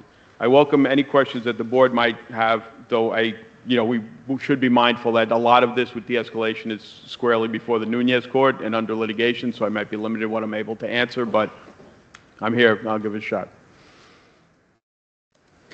Okay, thank you, GC. Board Member Stossel. Thank you. I'm curious about what directives the officers in facilities that are not EMTC are given about what to do when somebody needs to be removed from a housing area and sort of put somewhere for, enough time to figure out sort of what a containment and support plan is going to be for that individual. Right, so that's one of the policy considerations that we're looking into that has to be developed again because we're in a transition period in conjunction with the remediation manager. The facility leadership, we've been talked, and I'm not the operational expert, and do forgive me, we had an operational person that was going to come with me, but had a last minute cancellation, so I don't want to get too in granular with it because I don't know it entirely, but there are other mechanisms to manage that type of placement. Another area within the facility, another housing area is one. In many circumstances where there's a serious incident, someone would be brought down to the intake area if it's something that's going to have them rehoused in RESH, for a placement where there's an incident like a specific type of violent incident. And in other circumstances, there may be the need for immediate clinical care. So the person should be brought down to the clinic area. So there are those types of different units, but we have been clear, and again, the policy is very clear that these intake areas should not in any way be used for de-escalation purposes. But this is something we're going to be reviewing as an agency, and again, more likely on the remediation manager front with the monitor and how this kind of moves forward. Okay, thank you. And it sounded like in the board report, there were also some concerns about inaccuracy in the database for tracking. Can you speak to that at all? I can't specifically, but because I'm not as familiar with that, that's operational front, but we'll bring that. Any issues with the tracking, we'll follow up. You know, and again, I think that partially arises because of this notion that those intake areas on these incidents were authorized to be used as de-escalation, and they were not. So if there's an inconsistency in reporting, that's because that shouldn't be happening. If there is one with the MTC, we are going to raise that with facility leadership, so we'll bring that back to the board, because that is the designated area that's authorized.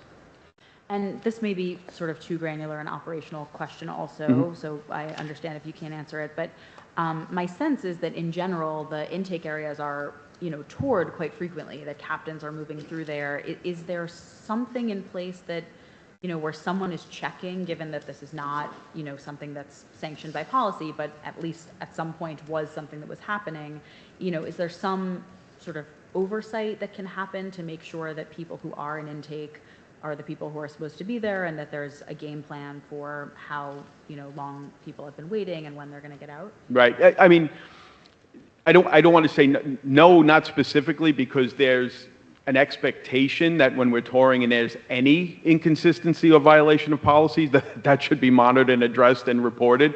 So that's what's here. Now that, again, this has been brought to our attention, it's become a level of heightened awareness, we do raise this. So, you know, that's not specific to this, but as these issues arise, obviously we want them addressed with a level of immediacy that it requires.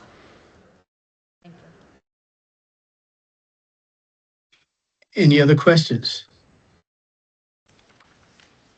regarding de-escalation units?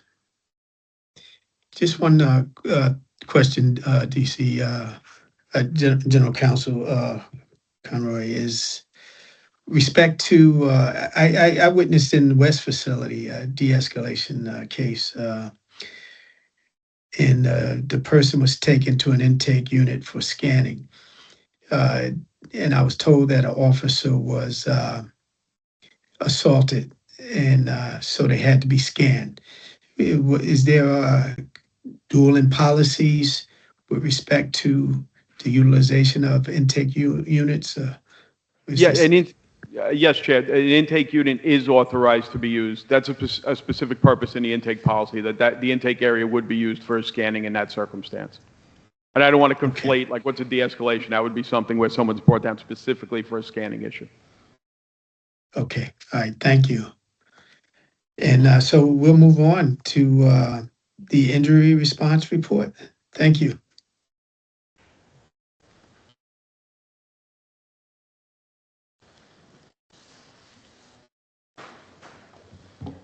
Good afternoon, members of the board. My name is Kathleen Zadzora, and I serve as the Assistant Commissioner of Health Affairs at the Department of Correction. I'm here today to discuss the department's response to the board's injury report. While the department has concerns regarding the overall scope and methodology of the board's report and some of the subsequent conclusions that are drawn, we are supportive of the spirit of the assessment. Most of the board's recommendations are aimed at strengthening the reporting process, which is why we believe we can find common ground to continue improving the injury reporting process. While the department understands the value of examining both compliance and broader policy effectiveness, evaluating these distinct areas within a single assessment blurs the focus of the reporting requirements set forth in Section 3-16. The board found DOC and CHS to largely be in compliance with the reporting rules, but the nature of the twofold assessment may make that high-level takeaway less clear. The board's analysis, which was based on a review of just 99 of more than 28,000 injury investigation forms from calendar year 2024, represents a limited sample size that may affect the extent to which conclusions can be generalized, and as a result, may misrepresent the ongoing work to maintain compliance with Section 3-16. The department agrees wholeheartedly that injuries should be reported in an accurate, timely, and objective manner that informs injury prevention and supports the well-being of people in custody. And we continue to work collaboratively with our partners at CHS toward that shared goal. Many of the board's recommendations, namely those related to contemporaneously identifying trends and improving the monthly reporting timeline, would be addressed by implementing a coordinated electronic injury tracking system. The department is committed to exploring these technological solutions with our partners at CHS. We hope to have an update on these early discussions by the time of the board's next public meeting so that we can continue to move the conversation forward. As the board stated in its assessment, both agencies maintain policies that govern the reporting process, complete investigations, and work with one another on a regular basis to issue each report required by the minimum standards. While we acknowledge that more can be done to improve the joint reporting process, it shouldn't be lost on us that the current process is working. We thank the board for its findings and recommendations, as well as our partners at CHS for helping sustain this coordinated effort. And I welcome any questions the board may have. Thank you. Any questions?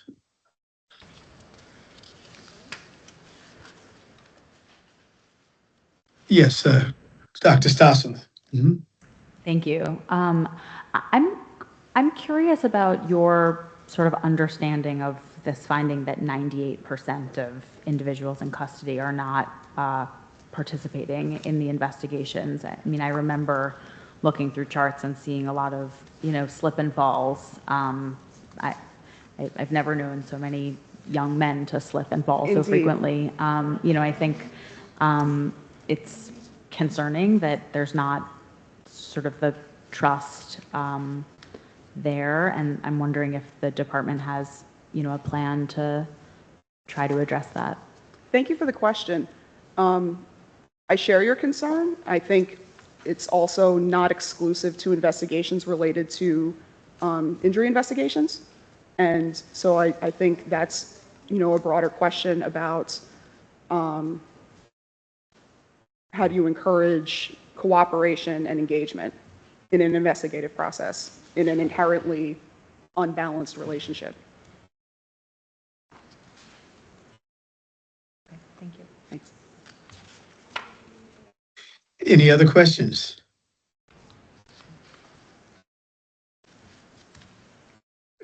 Well, thank you kindly. We'll move forward and go to the next DOC response on outposted therapeutic units.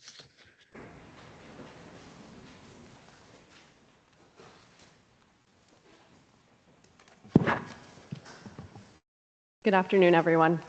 Good afternoon, members of the board. My name is Alex Maldonado, and I serve as the Assistant Commissioner for Strategic Initiatives. I oversee the Borough-based Jail Project on behalf of the department, which includes the design and construction of the outposted therapeutic housing units. I'm here today to provide a status update on these units, also known as the OTHUs. I'll begin by providing some basic context. The OTHU facilities are small jails currently being built within 3 public hospitals in New York City. This initiative fosters innovation and agency collaboration within our criminal justice setting. These facilities will house persons in Department of Custody care who have long-term or chronic medical and mental health needs. The intent of this project is to relocate this vulnerable population from Rikers Island and closer to health and hospital specialty care. The opening of these new facilities remain a priority for the department and our newly appointed Commissioner, Stanley Richards.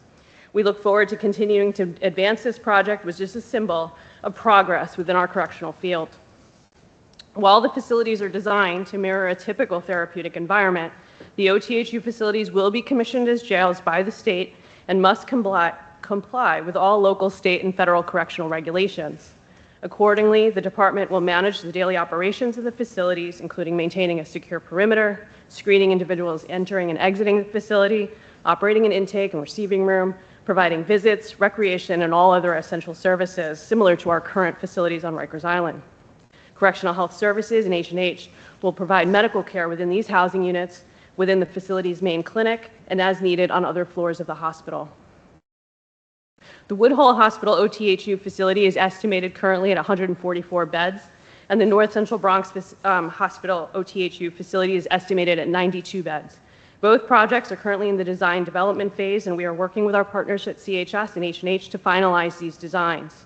In January, the New York State Commission of Correction approved an early works construction project for the Woodhull project specifically, allowing exterior construction to proceed while the interior floor plans are in the final stages of design development. Bellevue OTHU is a 104-bed facility, and construction is largely complete. with the exception of some ongoing equipment testing and coordination with Bellevue Hospital regarding our building systems, IT programming, and fortification of the space. But transition planning continues as we develop policy and training for staff, stockpile the facility with supplies, and draft movement and logistics plans that ensure smooth operations from the start. Through these efforts, the department is working in close partnership with CHS and the leadership at Bellevue Hospital. These partnerships are critical as the successful operation of the Bellevue Hospital facility relies heavily on collaboration between these three entities. The department is spearheading these efforts to ensure that once staff are allocated and the individuals are identified for transfer, the facility will be ready to open. It must be said, however, that staffing remains our primary hurdle to opening the Bellevue Hospital OTHU facility, as the model and design require a significant number of uniformed staff to ensure all services are afforded to the individuals in our care and the facility remains safe and secure. The department is working to develop a staffing plan that will allow the safe allocation of staff from our existing facilities to this new jail. Given the scale of the staffing required, and of course the national correctional officer shortage that impacts our work on Rikers Island, this is a complicated task. That said, this administration has made very clear that the opening of the Bellevue OTHU is a priority, and we are working diligently with our friends at CHS, Commissioner Richards, and the new administration to identify a clear path forward. To that end, once a clear timeline is finalized and agreed upon by all parties, we will be happy to share this news with the board. As demonstrated with our quarterly briefings and tours of the space, this department remains committed to transparency as we move to bring these vital housing units online. I thank you and, of course, welcome any questions at this time. Thank you, Assistant Commissioner. Any questions? No, I just have one. Go ahead, Vice Chair Skipper. What is the scheduled time for the opening of Bellevue? Is it soon or in the near future, or you don't have a definite date yet? I think you'll be pleased to hear news soon. Still ain't give me a date, but I'll take real soon. Unfortunately, I cannot. I'm not at liberty to provide a date at this moment, ma'am, but I promise you news will be forthcoming. Thank you. Can you say a little bit more specifically what the staffing requirements are and why they're so much more onerous than they are, for this population that's currently on the island? So currently, the general population that we're considering for this unit would be located in our infirmary at the North Infirmary Command. But that is one small housing unit within a larger jail facility. So that jail facility manages sort of all of the other things outside the housing units, including recreation, intake, and the like. So there's a number of staff members who are assigned to the facility. Only a small number are assigned to the infirmary itself. When we transfer those individuals over to Bellevue, we are actually opening up a whole new facility. So the additional staff members are needed to supply all of the services that the NIC provides to those small housing units separately. I don't know if that was a very good explanation, but that's the gist of it. The physical plant also itself requires several staff members on each housing unit. Which traditionally we only have one officer on the floor. These units require 2 officers on the floor due to the physical layout, which, as you know, we toured the space and tried to identify those spots, because if you're on one end of the housing area, we want to make sure that the people on the other side of the housing area are kept safe. Okay. And this may be a controversial question. I know this is high stakes to open this up, but policy indicates that we need to have 2 housing areas on our PACE units, on our MO units. Those housing areas do not have 2 officers on them. I mean, these are really medically vulnerable patients who would be well served by being in a hospital facility. Is there an argument to be made for filling those beds and sort of figuring out the staffing issue later, given that the construction has been completed for so long? I think again, we're working very closely with Commissioner Richards and our facility staff to identify a staffing model that doesn't sort of borrow from Peter to pay Paul, right? We want to make sure that everyone is kept safe, including people on Rikers Island, but also in our new Bellevue facility. So again, I think that you'll hear some news soon to show that we are committed to this project and really developing a strategy that can meet the needs of everyone in our care. Well, we're looking forward to it. Thank you. Yeah. Well, thank you. But I want to push a little more also, Assistant Commissioner. I did tour Bellevue and been quite adamant about us trying to get these facilities open. Um, can we talk 30 days, 15 days? Can we sort of narrow something to hear a statement? Because there is an urgency on this matter, and I'm sure you have the same sense of urgency. But this board, we really, really would like to settle this matter. Absolutely, sir. I can tell you and I can promise you that my team watching today wants nothing more than to open this facility. They've been working on it for several years with our partners at CHS, and the goal is to open as soon as possible. I can't provide a timeline for you today, but I will say that we are working again diligently with the administration, with our partners at CHS, and in addition with our partners at the state level, who we are required to submit policies, trainings, and all of those things in order for them to commission the space as a jail facility. That being said, I'd ask that you work with our executive director and our team so that we can, I don't think we have an April board meeting, but within 30 days to have some report for this board as to the timeline. Maybe we'll have something before that, but I wouldn't like to leave this open for 2 months. Understood, sir. I thank you. Any other questions on this matter? Okay, there being none, thank you, and I think that's really it for the department, unless there's any other thoughts or questions. Thank you. Thank you. We'll now have CHS updates. We'll now hear updates from Correctional Health Services on agenda items, the injury response report, and de-escalation confinement, and also STEP, Supportive Transitional Engagement Program. And I don't know if you're prepared, but I would like some of your thoughts and comments on the outposted therapeutic units as well.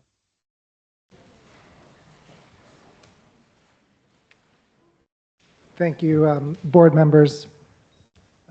Zach Rosner, Chief of Medicine for Correctional Health Services, here to talk briefly about the injury reporting response.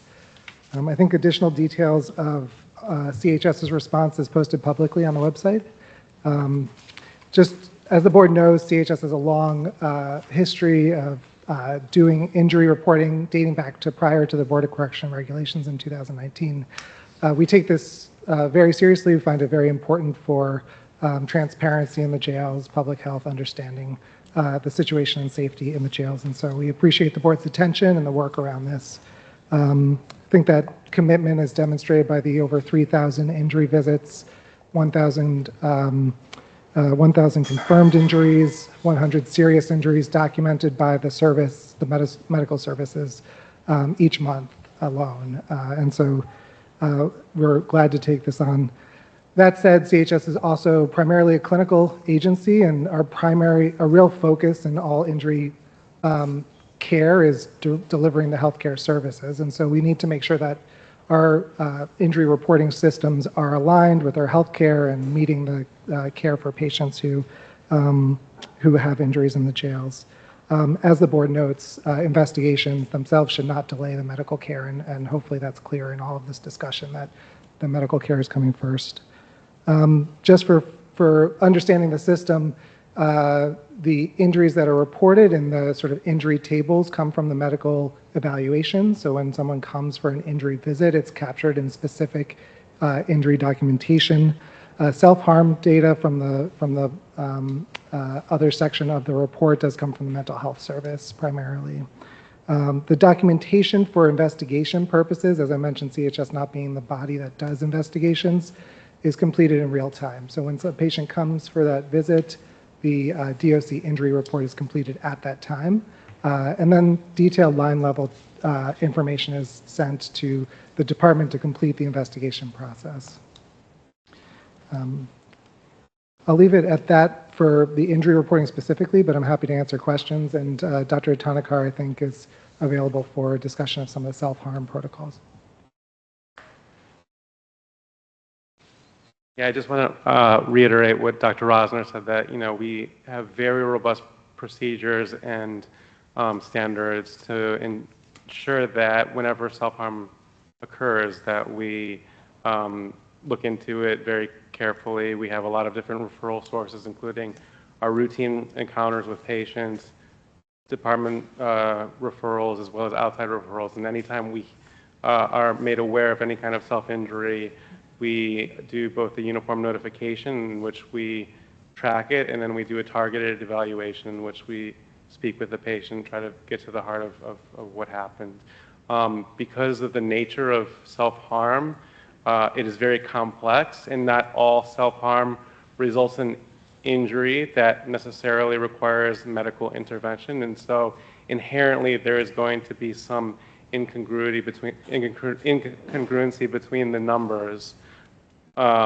We always want to overestimate and make sure we are capturing broadly any kind of self-harm that happens. Even if it is something that's not serious, it is very important from a clinical management standpoint that we look into it and make sure that that patient is receiving appropriate care, that escalation occurs when it's appropriate. And so we want the bar to be very low, and with that, sometimes the patients that we assess don't necessarily have injuries. And so with that said, we are committed to exploring ways to improve the quality and consistency of our reporting structure. To briefly just address one point with respect to comparing the health self-harm numbers to self-injury numbers. The self-injury number that I think the board staff reported on has a denominator of the confirmed injuries, which is a little bit different than if the mental health service had seen someone says, I ingested pills last week. They go to the medical team, deny that they have any injuries. There's nothing corroborating an injury. That would not fall into that category. So there is going to be a little bit of a difference between some of those numbers, but they mostly reflect the difference between the intention of the care, where the medical service is looking very specifically for injury findings, and the mental health service is looking at intentionality and some of the mental health implications of self-harm. And that's what the difference between those two terms really is.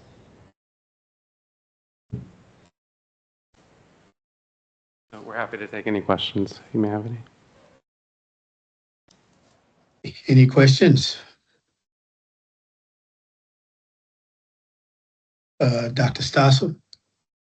Not a question necessarily, but maybe just a clarification point around this sort of self-harm, self-injury conundrum. So am I right in understanding that if someone were to report to a mental health staff member that they had hurt themselves at some point, that information would be incorporated into the mental health services tracking, which would be utilized to do risk assessments of that individual, to sort of otherwise inform their clinical care.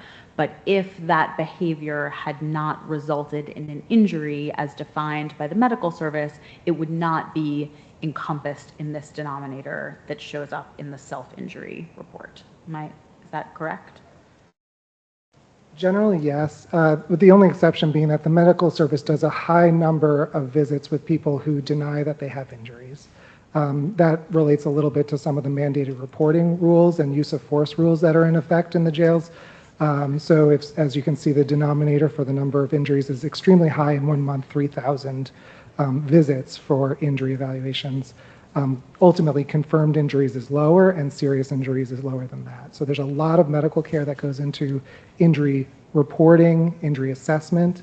But yes, there can be differences in terms of whether someone's captured in any individual number denominator. And so that would mean that even if somebody were seen and assessed medically following that report, that may not be considered a self-injury as you would describe it, because there's no sort of morbidity there. That is likely correct, if I'm following exactly. And there are many situations where a medical person gets a different history, and this just comes to the clinical experience of delivering care, that something can be a concern for self-harm when it's brought to the medical evaluation, but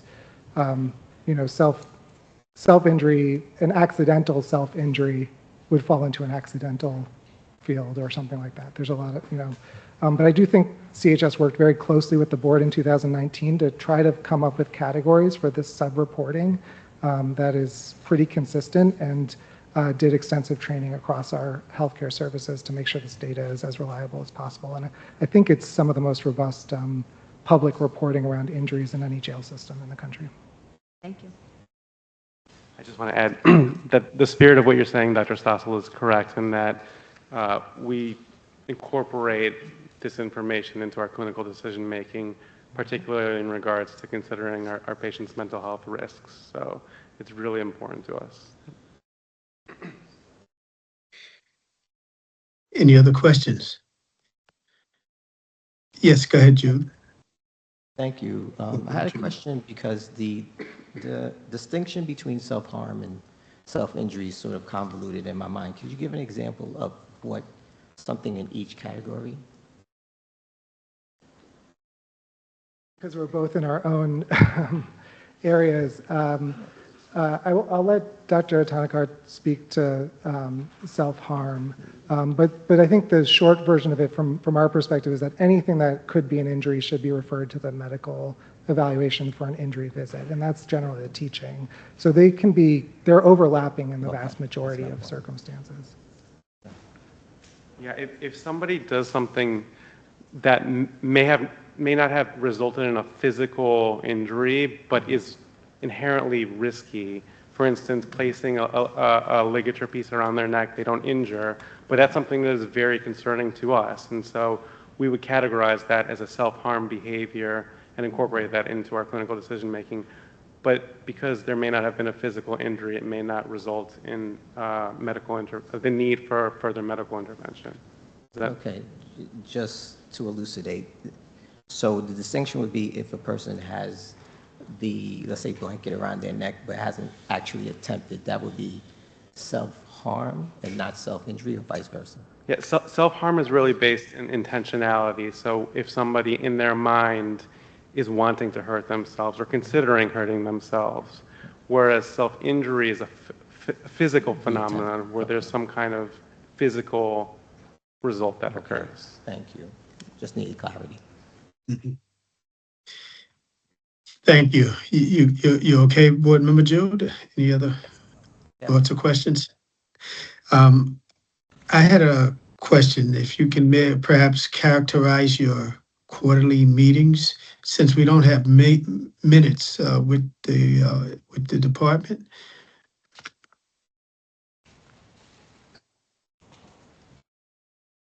I'll speak a little bit just to the alignment that I think the clinical services are in monthly executive meetings with the department, very closely working aligned. I do think our public reporting group is in communication with DOC around the actual, and again, this is an interdepartment initiative with the clinical services largely collecting lots of data and then being synthesized. So my understanding is that the sort of reporting, on the reporting side, there's also connections and contacts. And then the other measure that we take is CHS meets with our department colleagues on the self-injury and suicide prevention task force on a bi-monthly basis, and we review the reports and have discussions about self-injuries and try to brainstorm ways that we can better prevent bad outcomes for our patients and ensure safety and health of people. I thank you for that, but I wasn't, maybe I'm not clear, but I thought there was a requirement in the standard for quarterly meetings between CHS and the department. Now, are these subsequent meetings that you're having on other topic areas, or are these the quarterly meetings? And Jasmine, maybe you can help me on the clarification on the quarterly, or Melissa on the quarterly meeting statute. I would call Claire again if you wanted to add anything on your presentation for quarterly meetings.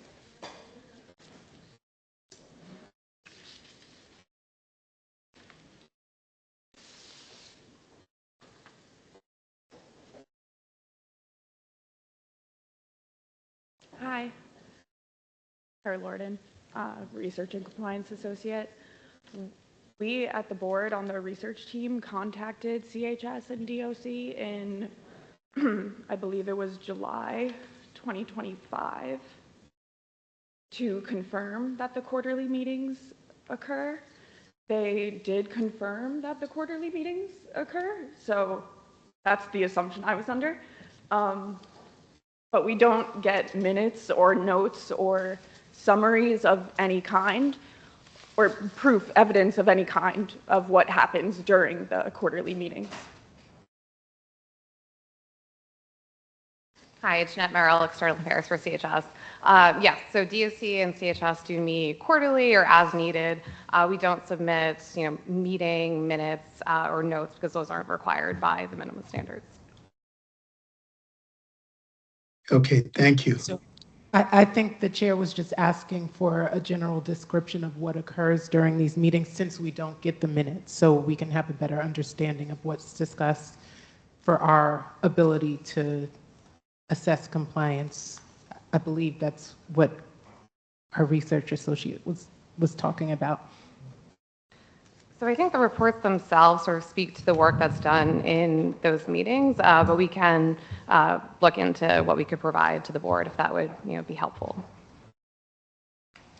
Yeah, I mean, not to the board as it would be helpful, but if the quarterly meetings, the deliberation is helpful in addressing the injury response in collaboration between the department and CHS. I think that is sort of the findings that the research team is alluding to.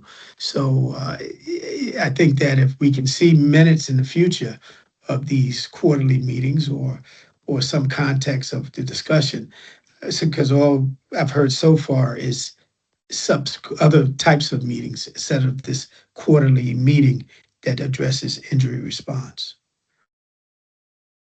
Sure, yeah, I think if there were specifics around what would be helpful from those meetings that isn't derived from the reports and the data, but we can certainly take that conversation offline.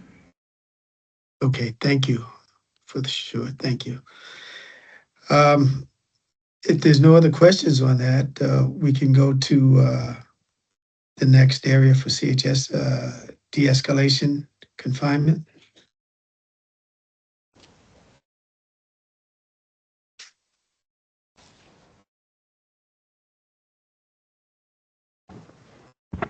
Good afternoon, Board. This is Carlos Castellanos, Chief Operations Officer for CHS. Just to let you guys know, we have no reports of any patients that have been placed in the EMTC 2 main de-escalation unit. But similar to any other patients that are at EMTC, if clinically indicated, we would make an appointment for that individual or individuals in that house, in the particular housing unit. Whether it's for medicine, nursing, or mental health, they will follow the same protocols and procedures that we have in place for the patients at EMTC and all the other jails. Medical emergencies, of course, if there's any medical emergency, we will respond to the housing unit. And my understanding is that patients in this particular housing unit would have access to phone, so they could connect directly with our health triage line also if needed. Any questions? Happy to respond. Any question, board members?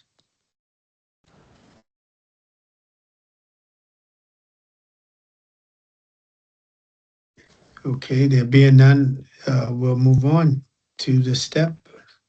Thank you.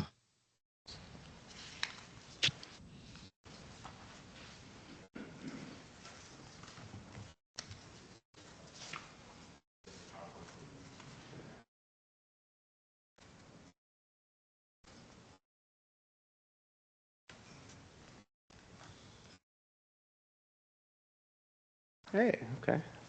Let's see. All right. Good afternoon again, board members. My name is Joe Otanakar. I'm the chief of the Mental Health Service, and I am we at CHS are very excited to introduce to you a new initiative that we have developed in great collaboration with our DOC colleagues. This is known as the Supportive Transitional Engagement Program, or STEP program. As you know, around 60% of patients receive mental health services from CHS, and to those patients, we provide a broad spectrum of jail-based care, which ranges from individual to group counseling to medication treatment, using an outpatient setting residential level model for many patients through the use of mental health therapeutic housing units.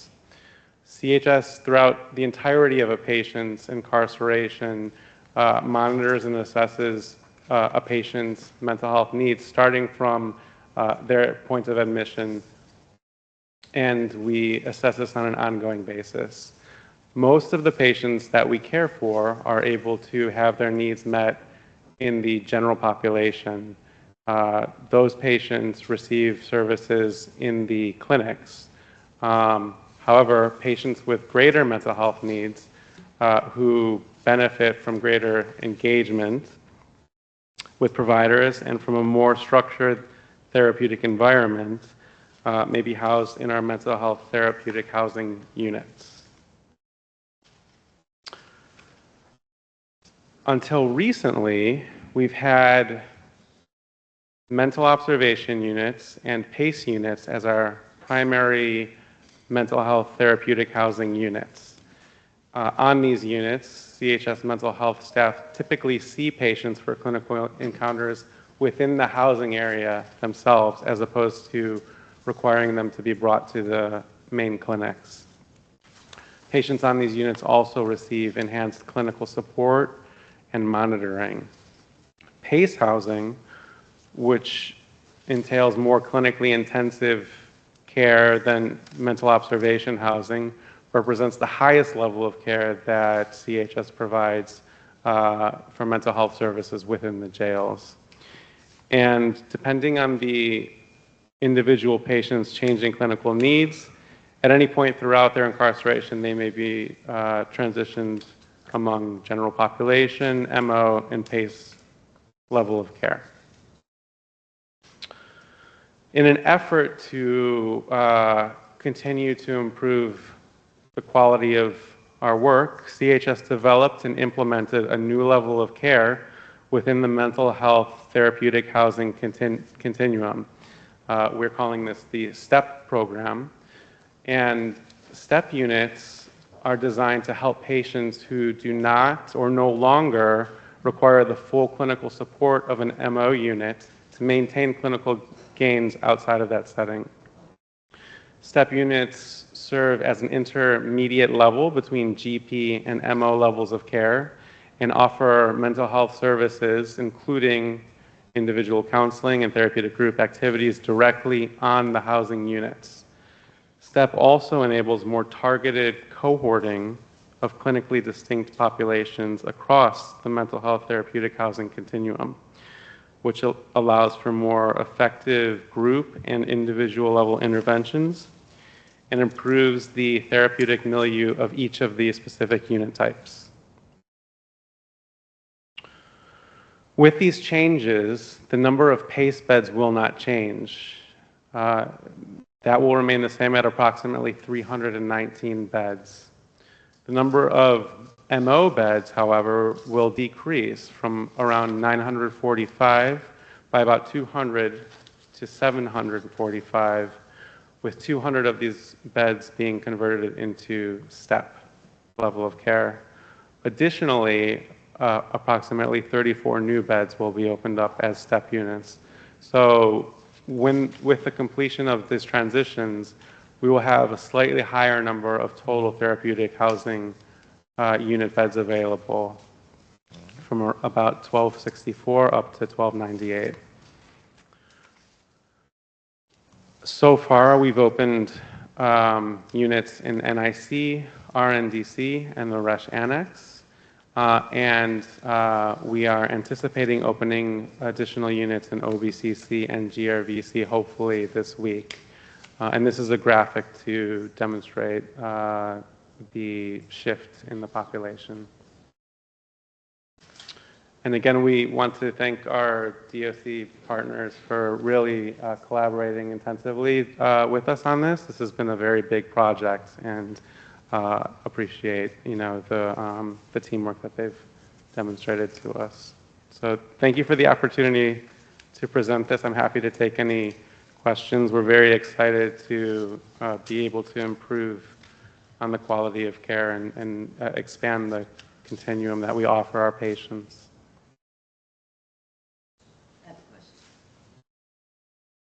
Thank you. Go ahead, Vice Chair. So STEP units are in between GP and MO units. Am I right? Correct. And PACE is the highest level. So what you guys are doing are taking MO beds, basically, and converting them to STEP units, which is a step down from the mental observation units, right? A large number of them, correct, yep. Okay, so I'm wondering if you're converting to like a step down process, doesn't that mean less resources, less staff that are needed for the STEP units than say the MO units? And wouldn't you be able to take that staff and put that staff who are undoubtedly maybe trained the same way and the same things into the therapeutic outpatient?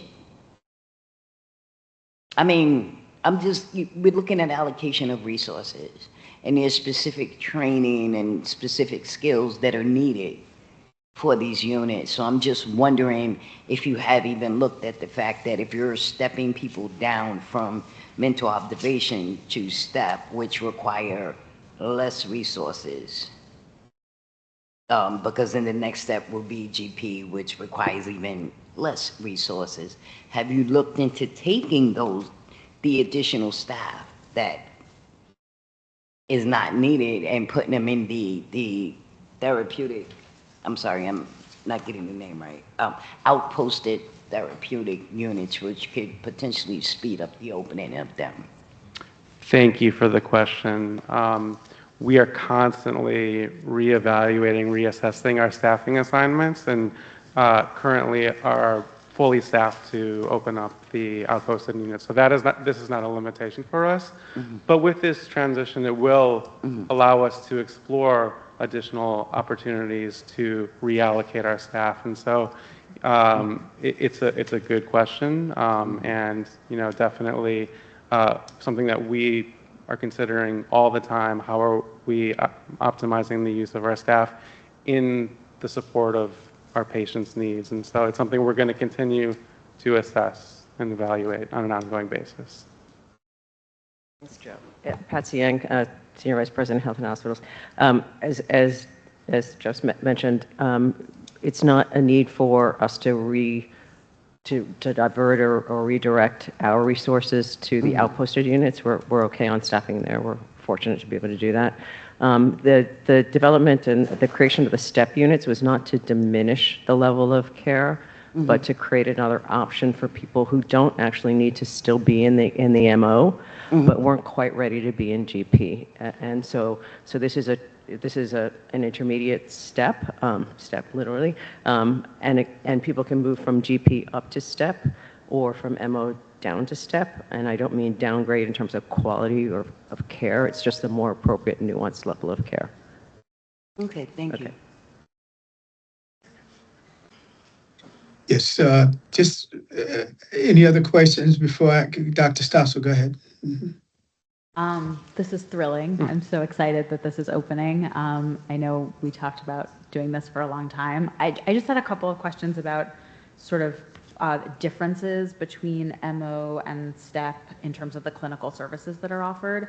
Are you doing suicide watch on the STEP units? Yes, we are. They're really going to mirror MO units in a lot of ways. We're going to be doing suicide watch. We're going to be doing mental health rounds at a lesser frequency, but still presence on site.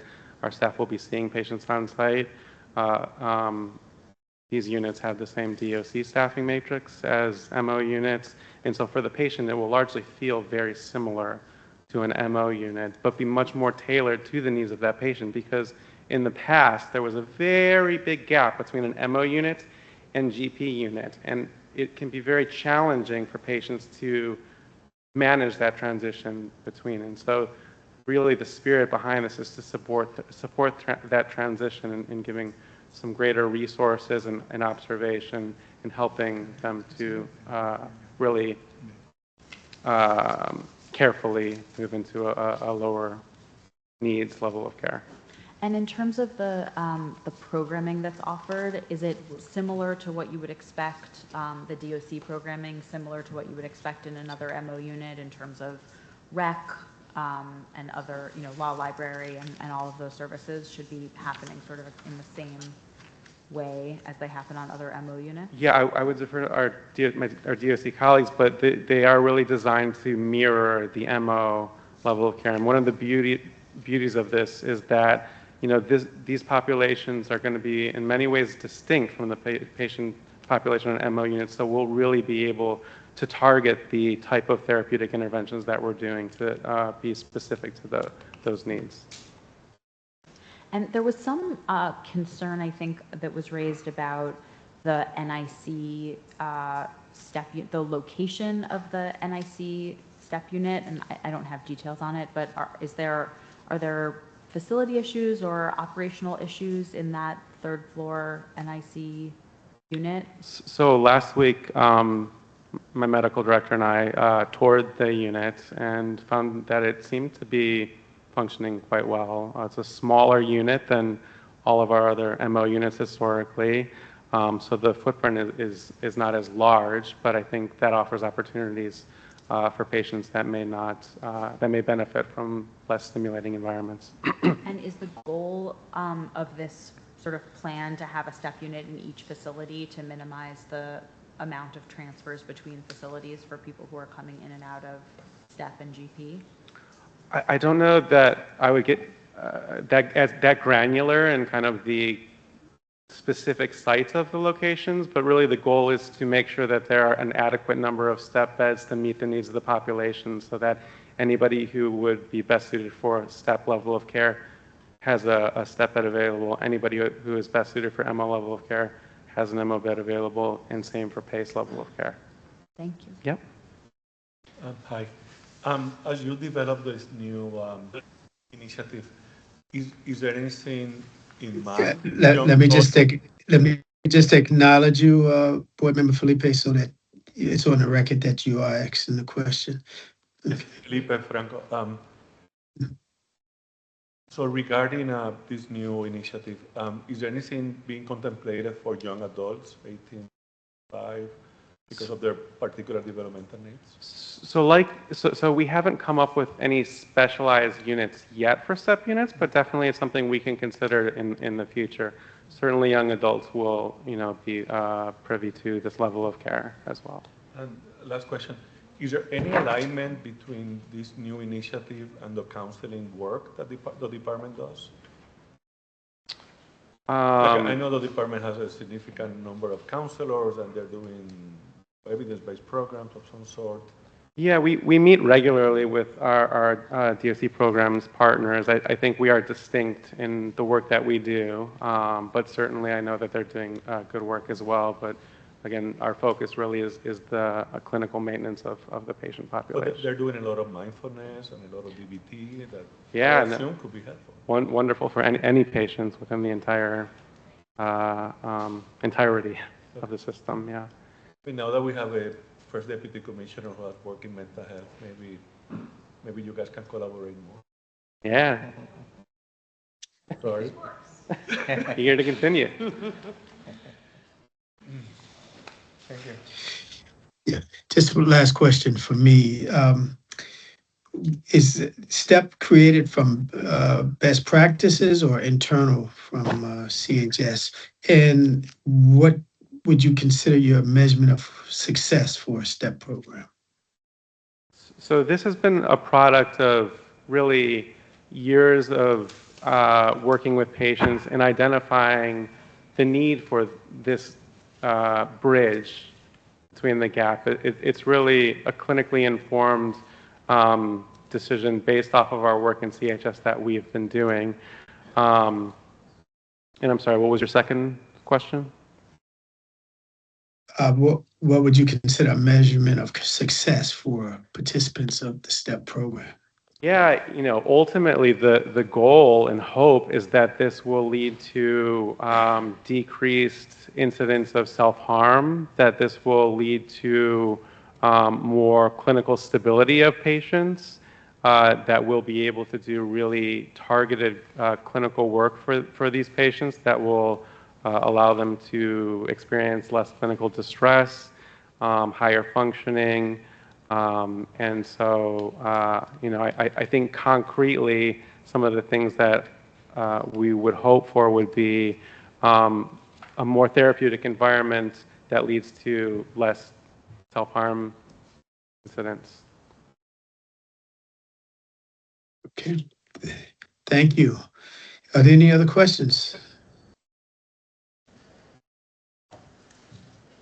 So thank you, hearing none. Thank you and for your reports. Okay, thank you.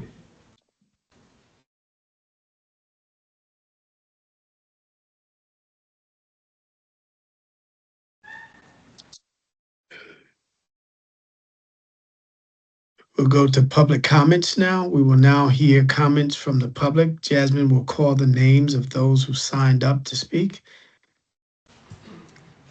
First, we have Chaplain Dr. Victoria A. Phillips, Dr. V, followed by Riley Doyle Evans.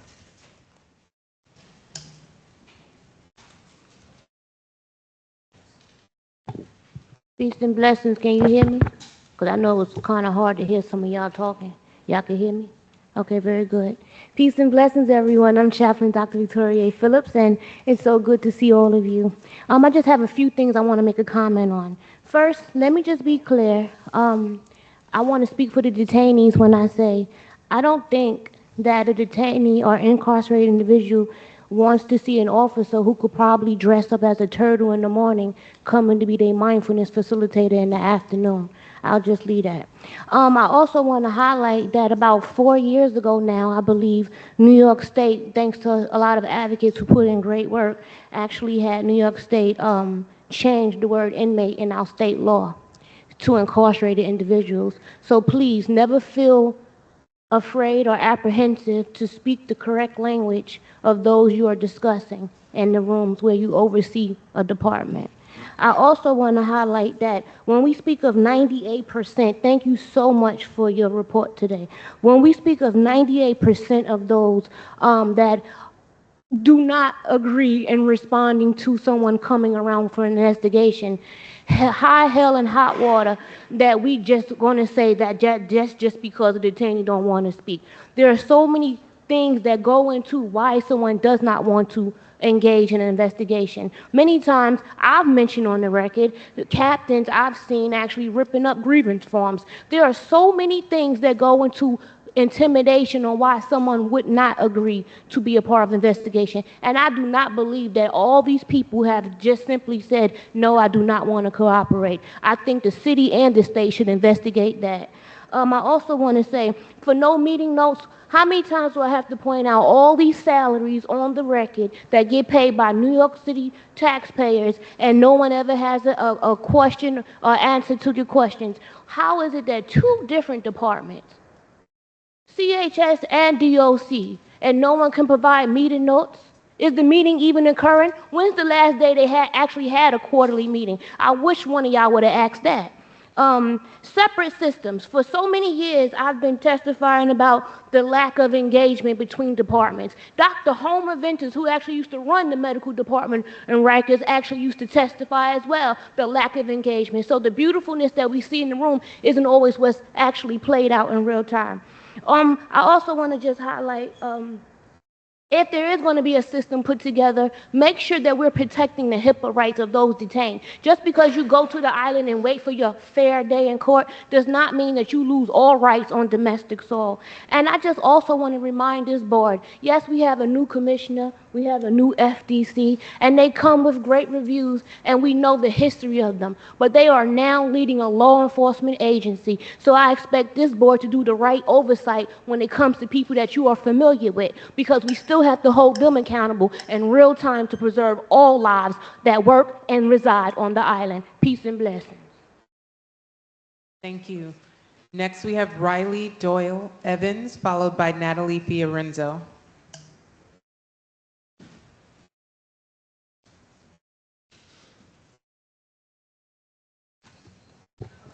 Good afternoon.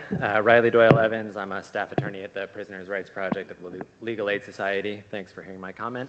To address very quickly a few issues that came up today, just want to highlight how important the issue of misuse of de-escalation housing and intake is. We commend the board for highlighting the issue on its agenda today, but it really seems to warrant more robust investigation and reporting, and perhaps even a citation for what apparently are systematic violations of the board's minimum standards. It's not enough for DOC to simply come here and to reiterate that its policies prohibit warehousing people in these spaces. They are dangerous, and we know from the BOC's investigation that despite the policies in place, this is happening in practice. And the stakes are life and death. Let's remember what happened to Nicholas Feliciano in an intake cell on Rikers not so long ago. Intake is known as a common site of suicide and self-harm in jails and prisons, and this systemic violation really warrants further attention and, if appropriate, a citation from the board to the department. Turning to the therapeutic outpost housing units, something that was not discussed today, but which is critical, is that it's really imperative that these units come online, not only for the people in NIC in the infirmary, but also for the people who are languishing in West Facility for weeks and months in solitary confinement conditions while they await a bed. These are people who have mobility disabilities. These are people who have serious medical conditions, who have been referred for a higher level of care, but who are sitting instead in solitary confinement for extended periods. These beds are critical to get those people safely housed and to end the torture of solitary confinement on people who are already vulnerable. To address something that DOC said today about that issue, reference to a nationwide correctional officer shortage is simply not relevant here.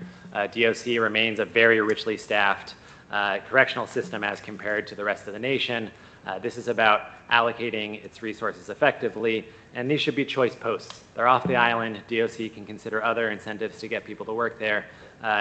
This is really urgent, and it sounds like all the other pieces are in place. They need to push hard to get these units opened. Finally, turning to STEP, it sounds like these units were created with good intentions and perhaps a legitimate justification, but we are really concerned about housing one of them at NIC 3A. As the board may be aware, this unit used to be a unit where they housed high security individuals in cages. There's not really common space there. The cages apparently were since taken out, but it sounds like what remains is sort of hallway where people might get out to. We've received reports that access to programming is very limited, that access to recreation is only happening once or twice a week, and people seem to not have clarity about why they're there, how they get out. So there seems to be a breakdown in communication between staff and patients. So we urge the agencies to work with the board and to work with their patients to make sure that there's clarity about the purpose of the unit and make sure that people have full access to services. Thanks. Thank you. Next, we have Natalie Fiorenzo, followed by Michael Klinger.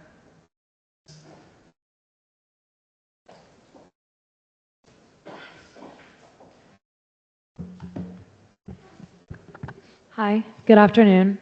My name is Natalie Fiorenzo. I'm a senior corrections specialist at New York County Defender Services. Thank you for today's agenda and your really thoughtful questions to DOC and CHS. In regards to the permissible items issues, we have been communicating avidly with you guys in the past few months as things have escalated. As it stands now, sending packages to Rikers Island is impossible to navigate. Depending who you call, items that are considered permissible vary. Every mailroom officer on the island will tell you that white waffle knit thermals are accepted, but somehow DOC leadership is refusing them when they're sent in packages. Having thermals on hand is no reason not to allow other people to send thermals. And if they are so readily available, why are we still getting requests to send them? What is maybe more concerning than the discrepancy in what is permissible is what makes an item permissible or not. We have been sending glasses to our clients for as long as I can remember. CHS does provide glasses, but getting them can take months, not weeks, like months. That's its own problem for another day, but people need to see.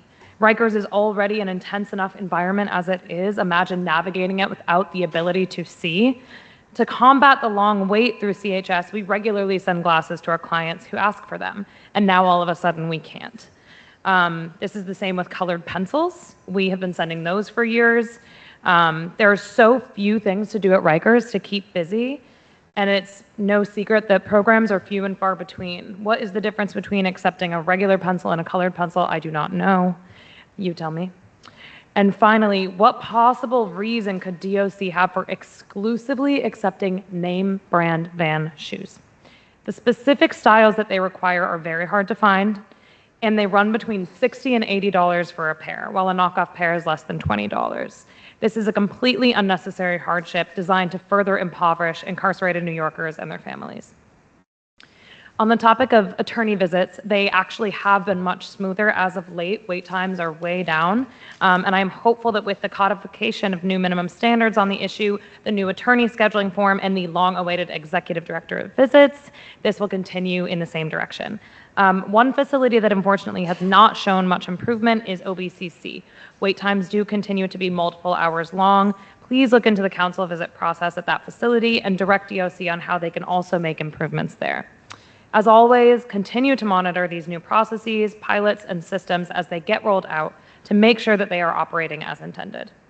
Thank you again for keeping an eye on not just the physical needs of our clients, such as safe housing, clothing, medical access, but also the equally important intangible needs that keep our clients mentally well, such as human connection to their families and for those of us that are fighting for them. Thank you. Thank you. Next, we have Michael Klinger, followed by Anna Senft.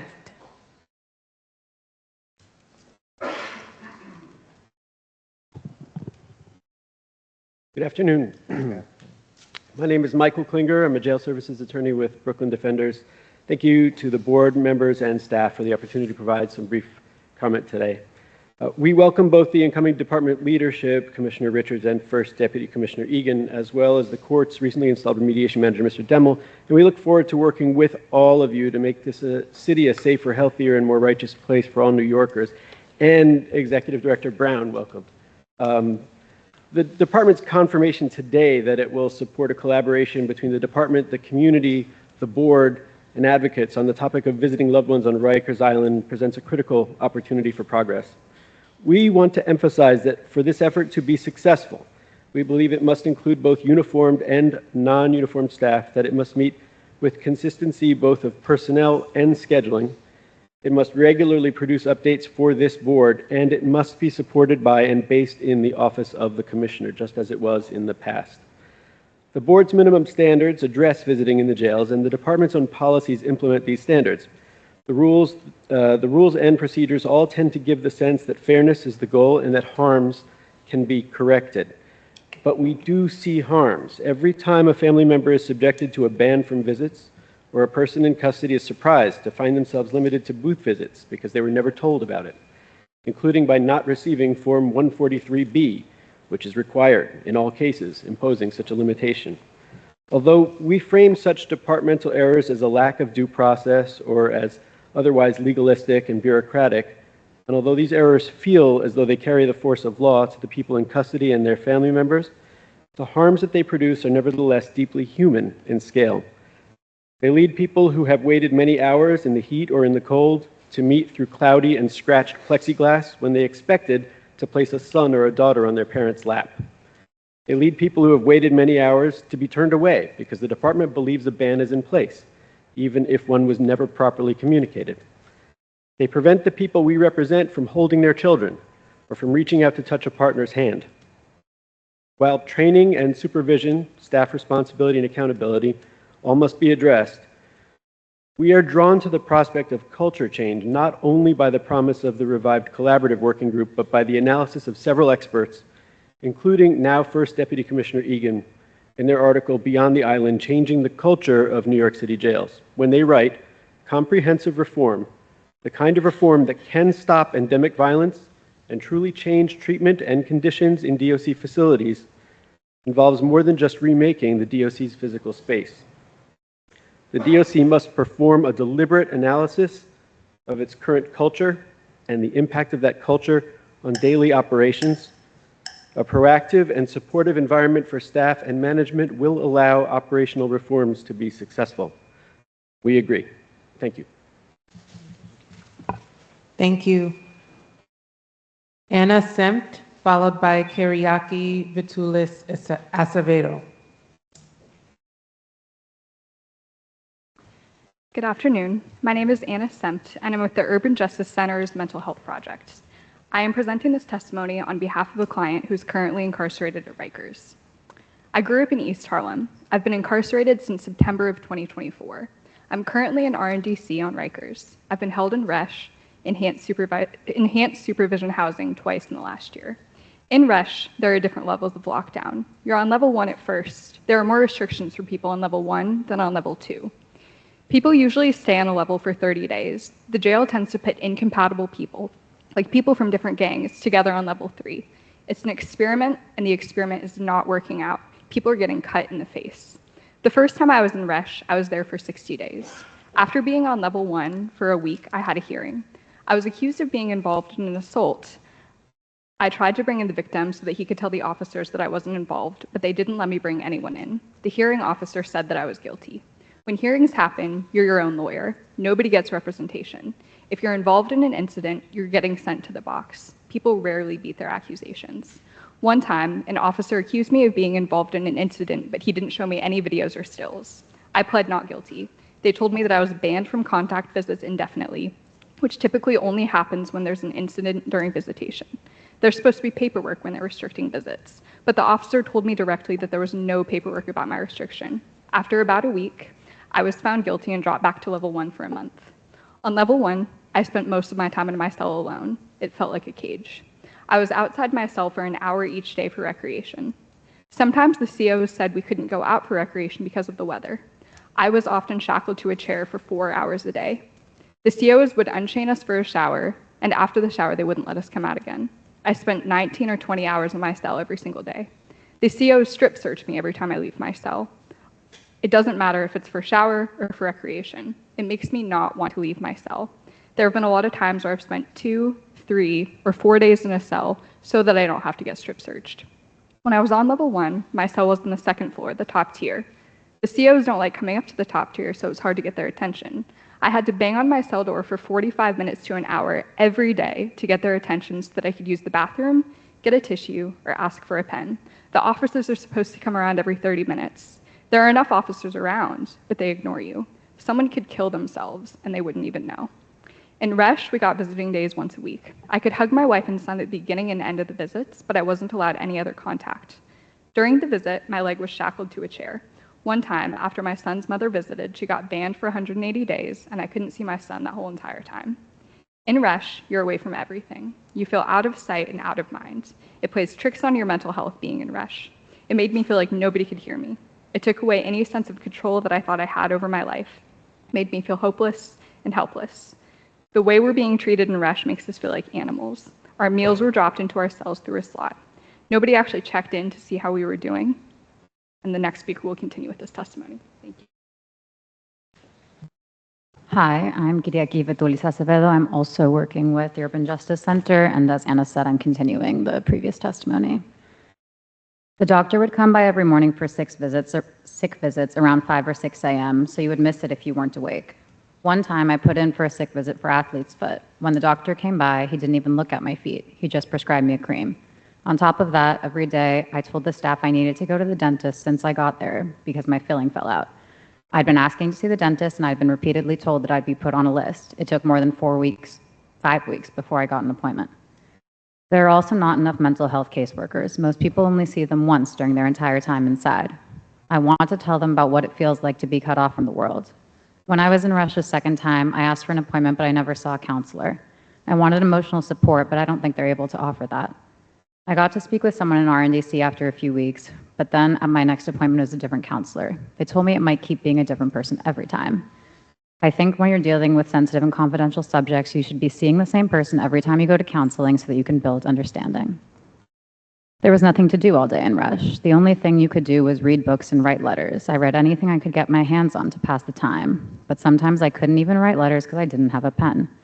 The law library was the most consistent thing, but on level 1, you didn't get to leave your cell when the law library came around. They'd just come to your door and ask if there was anything you wanted to know or research. There is no programming in Rush.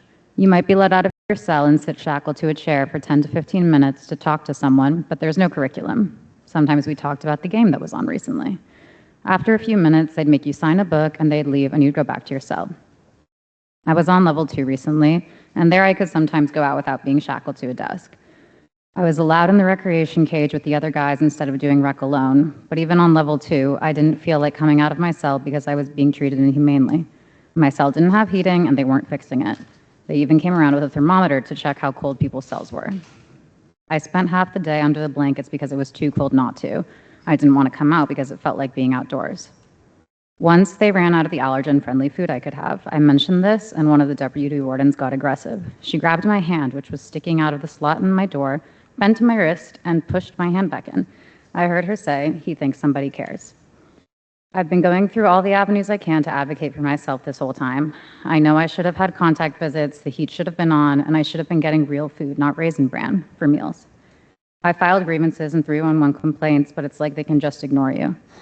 I think one positive change would be more frequent psych evaluations for jail staff, at least once every 2 years or ideally once a year.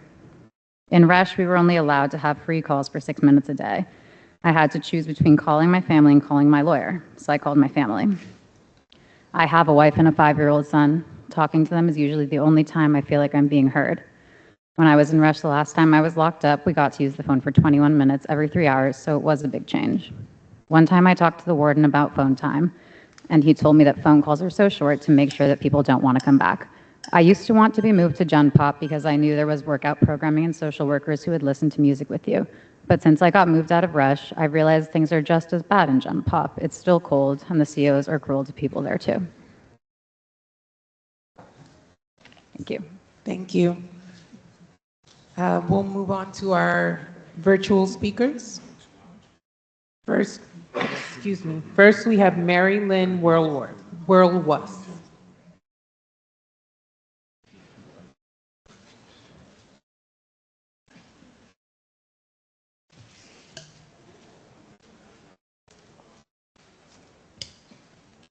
Hi, colleagues. Mary Lynn Whirlwas of the Legal Aid Society Prisoners' Rights Project.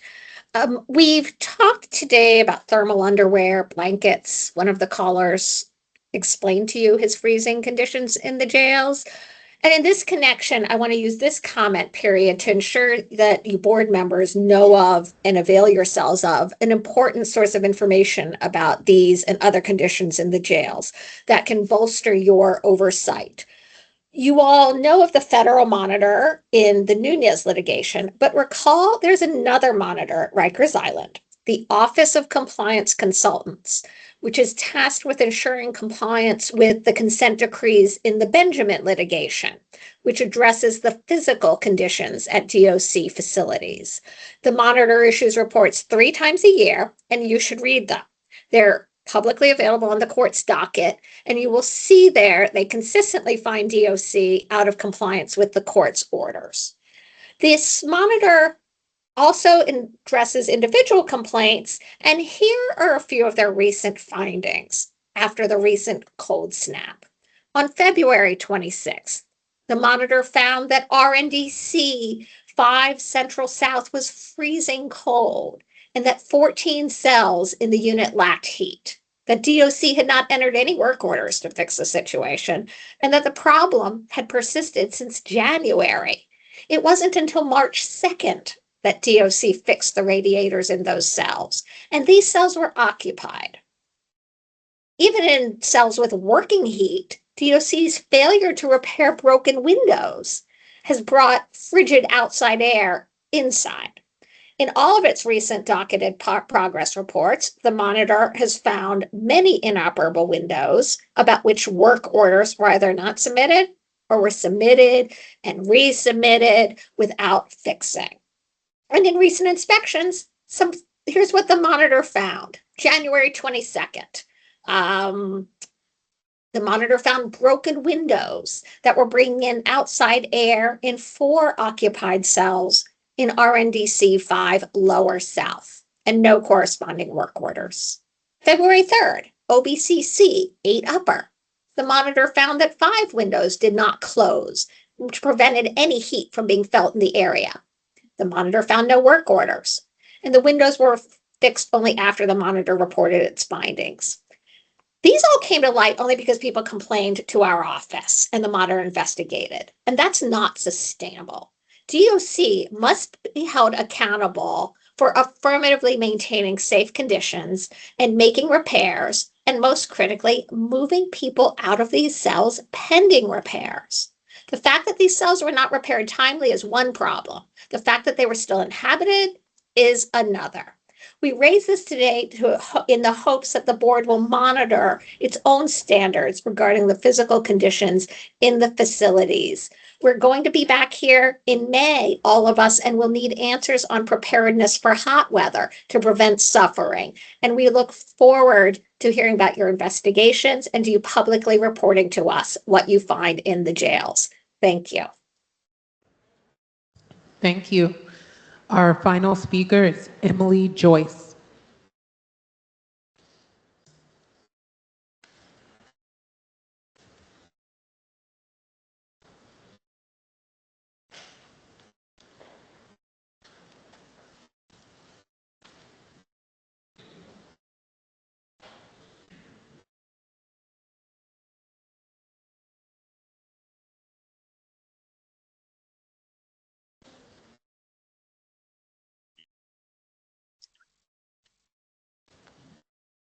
Good afternoon, Mr. Chairman, members of the board.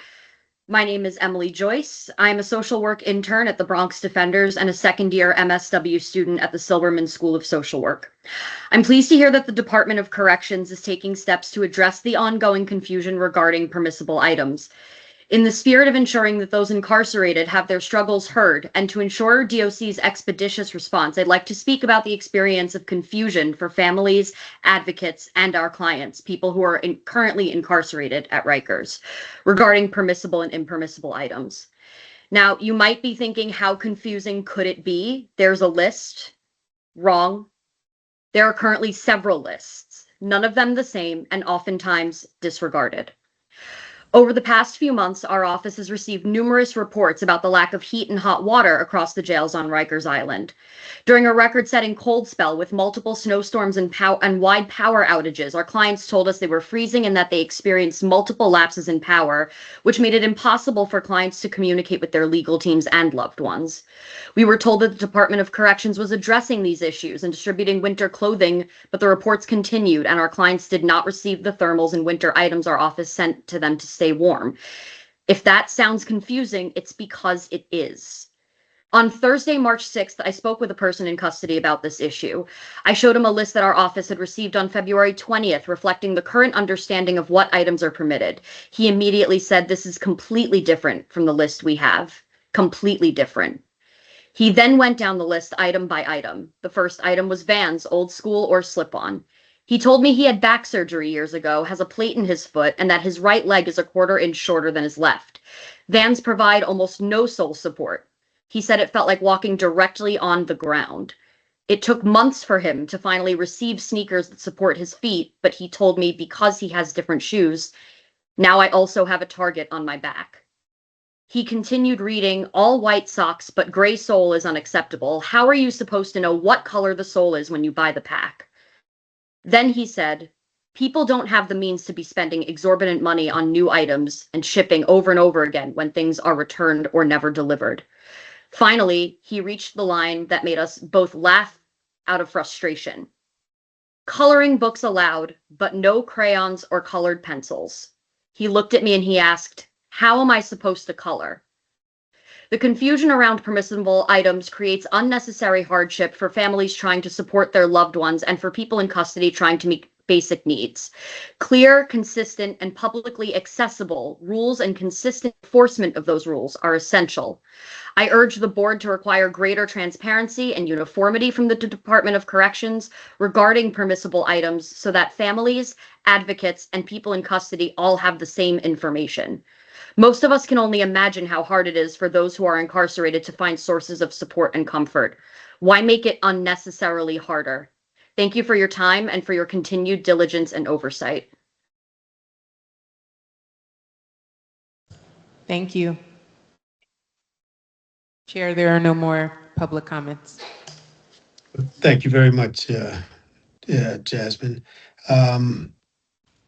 At this point, we will adjourn the meeting. I'd like to thank everyone who attended and participated in today's meeting.